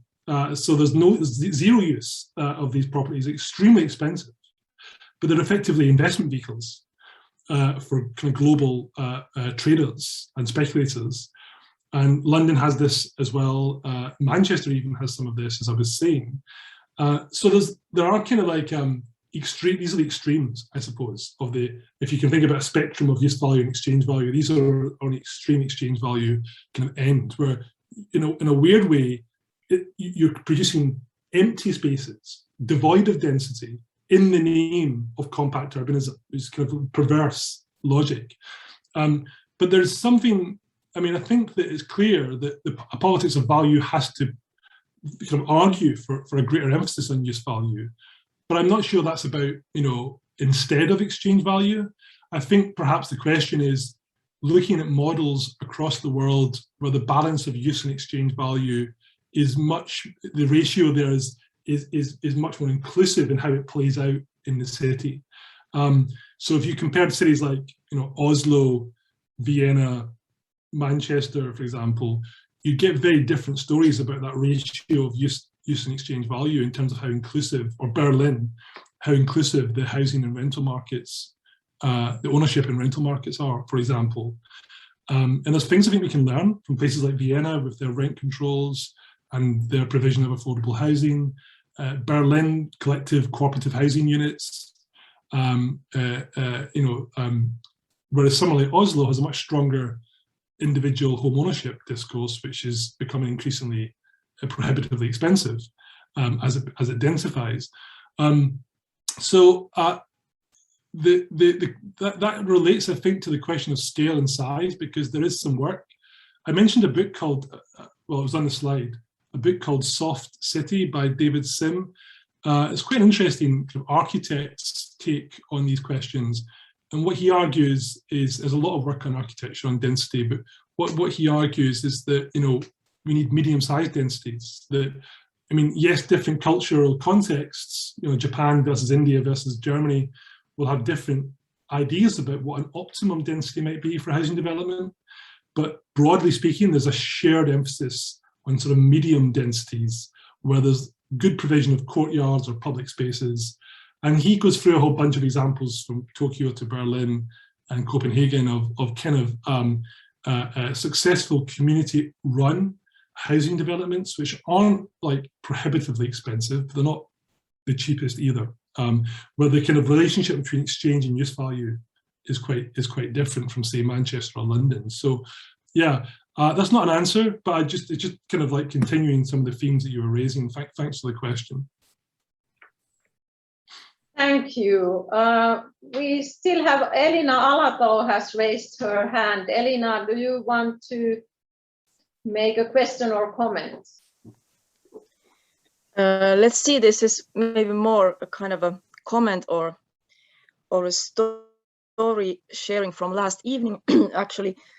So I was quite inspired of this topic of new geographies, of this kind of a or de-densification in cities happening at the moment, and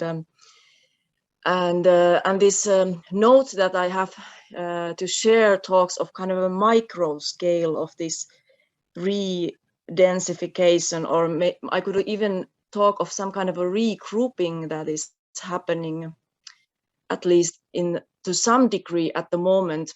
And the case is about office buildings that have been left empty now here and there quite a lot. One can only imagine how much big companies and cities have noticed that they don't need perhaps the spaces so much as before, so they are left empty and unused.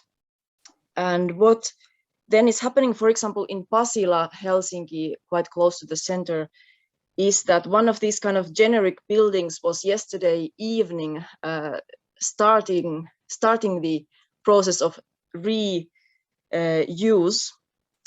by opening a small art gallery in the bottom of the building, and the people who got inside are belong to the kind of local neighborhood movement who have been bringing up the let's say the image of the neighborhood, like painting beautiful murals and talking about the possibilities of the neighborhood, and they are quite well known, but they have been like dispersed before, and now suddenly, because of this empty office building and the possibility to come in, and also because it hasn't been like rented in the normal market, and the rents are now like super cheap, this group is able to come and gather, and like also physically get together in a different way, and in this way there is certain kind of a capacity building possibility that people were very enthusiastic yesterday. So yeah, maybe this is just some kind of a positive signal of what kind of things might be happening now, and this got me very excited about, at least I would love to learn more about this micro scale, like there was this explosion of what our working life is, what our specialties in the work are, and now this new kind of a coming together, regrouping. What are the attractors? Here it was the community or the local arts and community movement, but the attractors might be different that now start to make the new nodes. So yeah, I don't know what kind of a thoughts you, Colin, have around these. Yeah. Well, thank you, Elena. That's a great story. Really kind of like a vivid story, and it's quite exciting because I suppose I would say, by the way, I don't know about you guys, but I sort of feel fairly optimistic about some of the stuff, and I don't know if I gave the impression that I was feeling a bit negative about a lot of this. I worry about the management of crowds and densities and the policing and the state legislation that's changed over the past few months in Britain. I think something permanent has changed in British public culture, which is worrying me. But in terms of the reoccupation of micro geographies that you talk about, I've seen quite a lot of that happening, and Georgiana, I think, talked about it as well in the northeast of England, which is where I'm based. There are things happening in reoccupations, which is quite kind of exciting, and shopping malls and office spaces being taken over for community gardens in parts of the UK. There are youth groups which are taking over empty office spaces. Some office spaces are being converted to housing, affordable housing, hopefully. There are some things happening where, in this story you've told is quite exciting. I think it's a great idea to think about a kind of project around the micro geographies of new densifications, and there's a politics of value in there, isn't there? It's interesting that Newcastle City Council, which is the city closest to where I live, the leader of the council, who has been often criticised for being fairly neoliberal and so on, has talked a lot about trying to repopulate the city centre in these kinds of ways, to sort of invite creative groups to come in. And you sort of, part of you's excited about that, and part of you wonders, is there a kind of like, is this just this sort of precursor to the kind of sort of gentrification stories that we've often seen in other cities, where the artists arrive first, the neighbourhood becomes cool, and then the property market starts booming and no one can afford it? Or is this a more long-term shift? So there is a question there, which I'm trying not to be cynical about, but there's also a question about ownership.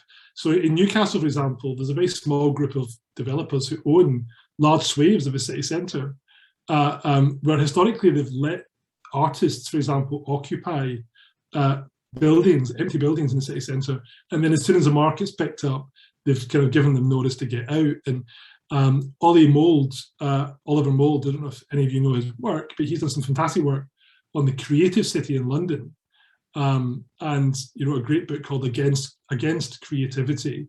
And he's been showing, some of his recent work has been showing how in London, developers have been inviting artists in to spaces which are underused, precisely with this kind of agenda in mind, that it will make it cool enough to then do something different, and sort of appropriating this kind of like sort of shabby art, this kind of idea of being shabby as a kind of new aesthetic of a kind of middle class elite, kind of weird sort of politics.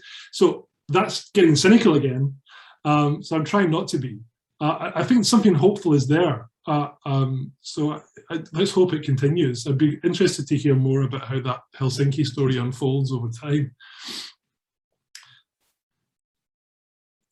Yeah, maybe to continue that comment, Elina told only one case, but her research is about whole network of that kind of cases. So maybe we could trust on the positive tone there, that it's not only individual cases, but maybe something bigger is emerging there, because at least here in Finland we can see that as Elina said, the office spaces and also maybe the shopping spaces are getting empty in the city center, and the cities are trying to figure out, and the owners of those buildings, that what the hell are we going to do with these? And there is some interesting positive action emerging there. Interesting kind of dynamics that maybe also can in one way shake the economic, I'm not using the word balance, but maybe that kind of economic logic that we are used to when thinking about city development and who are the key actors in urban development. We still have time for one comment, so I will give that to Lisa, and then we will move on. Lisa, please go ahead. Yes, thank you. Just maybe making a continuity from this debate that you are having now, but adding a new perspective that I was somehow thinking when having the presentation. Thank you for the presentation. I think it was really nice and a very also huge overview on the things that are happening. But I was somehow thinking that it's more like also embedded in the people, in the citizens, in the individuals, and in the communities, not only in sense of that they are building up these new communities and taking city spaces and things like that. But I think the contradictions that we are facing now, like the contradiction between freedom and security, for example, or contradiction between public and private spaces, that the line is shifting, and then there is this contradiction between security and control and things like that, that are really like changing the mindset of individuals and communities, and it's embodied in their everyday life and also in the public debate. So it's not only from the governing perspective, but it's also very much from the citizens' perspective as well.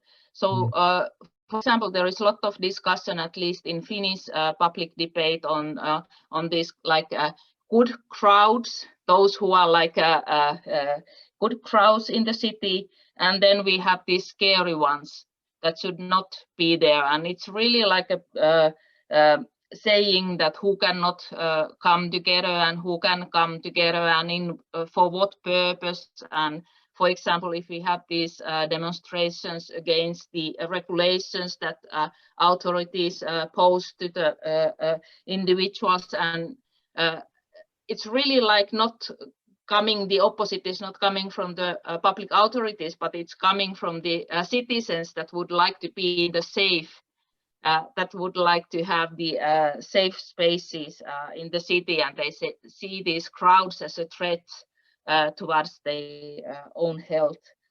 And I think what is very crucial question here is something that you really touched in your presentation, is that, is this temporary? Is this going to be like a permanent? What are those things that will change, and how the society will change accordingly? So I think this is like really topical questions about societal change, and I think that there are really like contradictions at the moment, and really hope that, of course, we will take a good phase, but it might also turn out that we will be more in a controlled society, and people really accept it as a part of their personal safety and things like that. But thank you very much for your presentation. Thank you very much for those comments. I mean, I agree with pretty much everything you've said, and I think those contradictions are being rebalanced in ways which are creating both positive openings and possibilities, but also in ways which are very worrying and are closing possibilities down. And so I think that, you know, as kind of urbanists, part of our, or those of us who are urbanists, a part of our kind of question is how we intervene in those debates and what we might bring to those debates in terms of the history of cities and how they've been governed. And, you know, if you look at the history of cities, quite often the response to pandemics or crises is very substantial, is sometimes very positive. So, you know, the provision of sanitation systems was partly on the back of things like cholera, for example, really positive developments, but it can also be quite draconian, where it's about stamping authority and control over movement and mobility, as we heard this morning, in different kinds of ways, which can sometimes be very unequal and damaging. So I think it is a worry. I mean, one of the things that's striking as well is just going to your point about this. This is not just about policy and governance. Absolutely, you're right. This is about people, everyday life, culture. It really shocked the British government that there was so much compliance when the national lockdown was instilled. The government modelling was that there'd be far less compliance. And if anything, the government has found it harder to get people to reopen and to go back to some kind of normal rhythm than it has to get them to stop their rhythms. So what this, at the very least, what this raises is that, you know, we kind of make assumptions about the nature of public culture, and obviously public culture is very diverse and varied, but we make assumptions about how people might behave in these kinds of situations, which are often just way off the mark. I don't think anybody would have expected the level of compliance to national lockdowns 3 times in Britain. And of course, there's been people, you know, who exceed that and disrupt it, as I was saying, and people who protest it.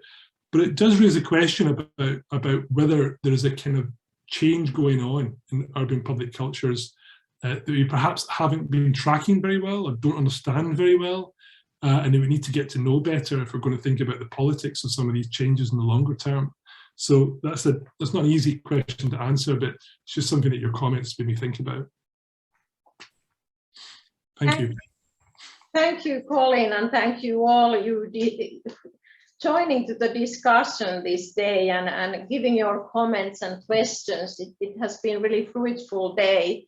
And even though some of us might think that we are already this full of the issue of pandemic, I think this seminar today has illustrated that the research regarding the consequences of pandemic and our capability to adapt these kind of societal disruptions on this scale, it's only in beginning the research in this issue.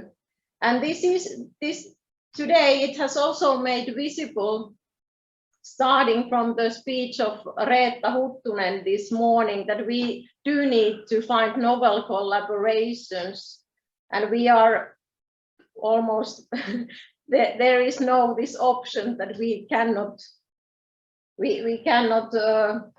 deny ourselves from that, because as she said, that the doctors are not anymore operating with one patient. Instead, they need to collaborate with schools and cities and businesses. So they need to find new kinds of practices in their work. We have also found today connections between COVID and climate change, because they are wicked problems, but they also have both their own denialists globally, which is quite a challenge. One of the umbrella issues today has been social justice in cities.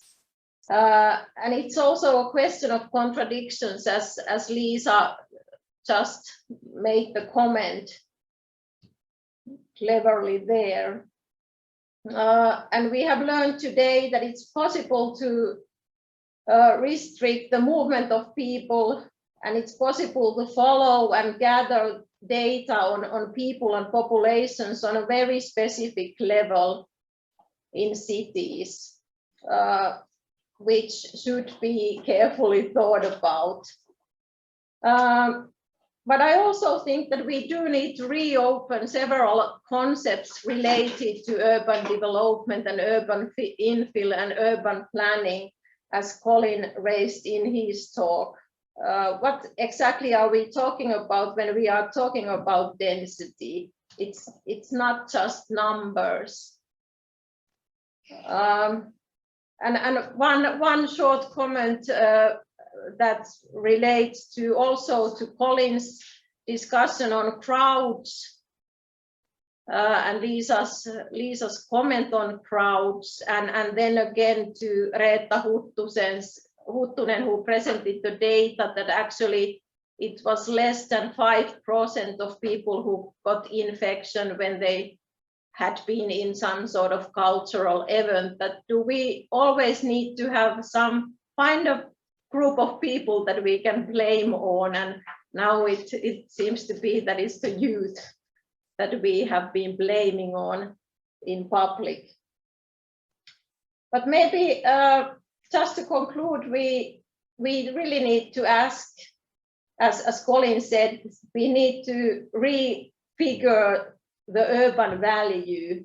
What is that matters most in our cities? I think that is really important question for the future research. I want to thank you for participating to the online part of this seminar.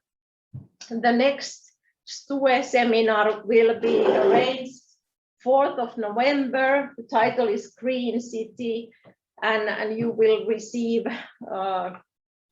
advertisements on the program of that later on. But thank you very much on my behalf for participating today. Bye.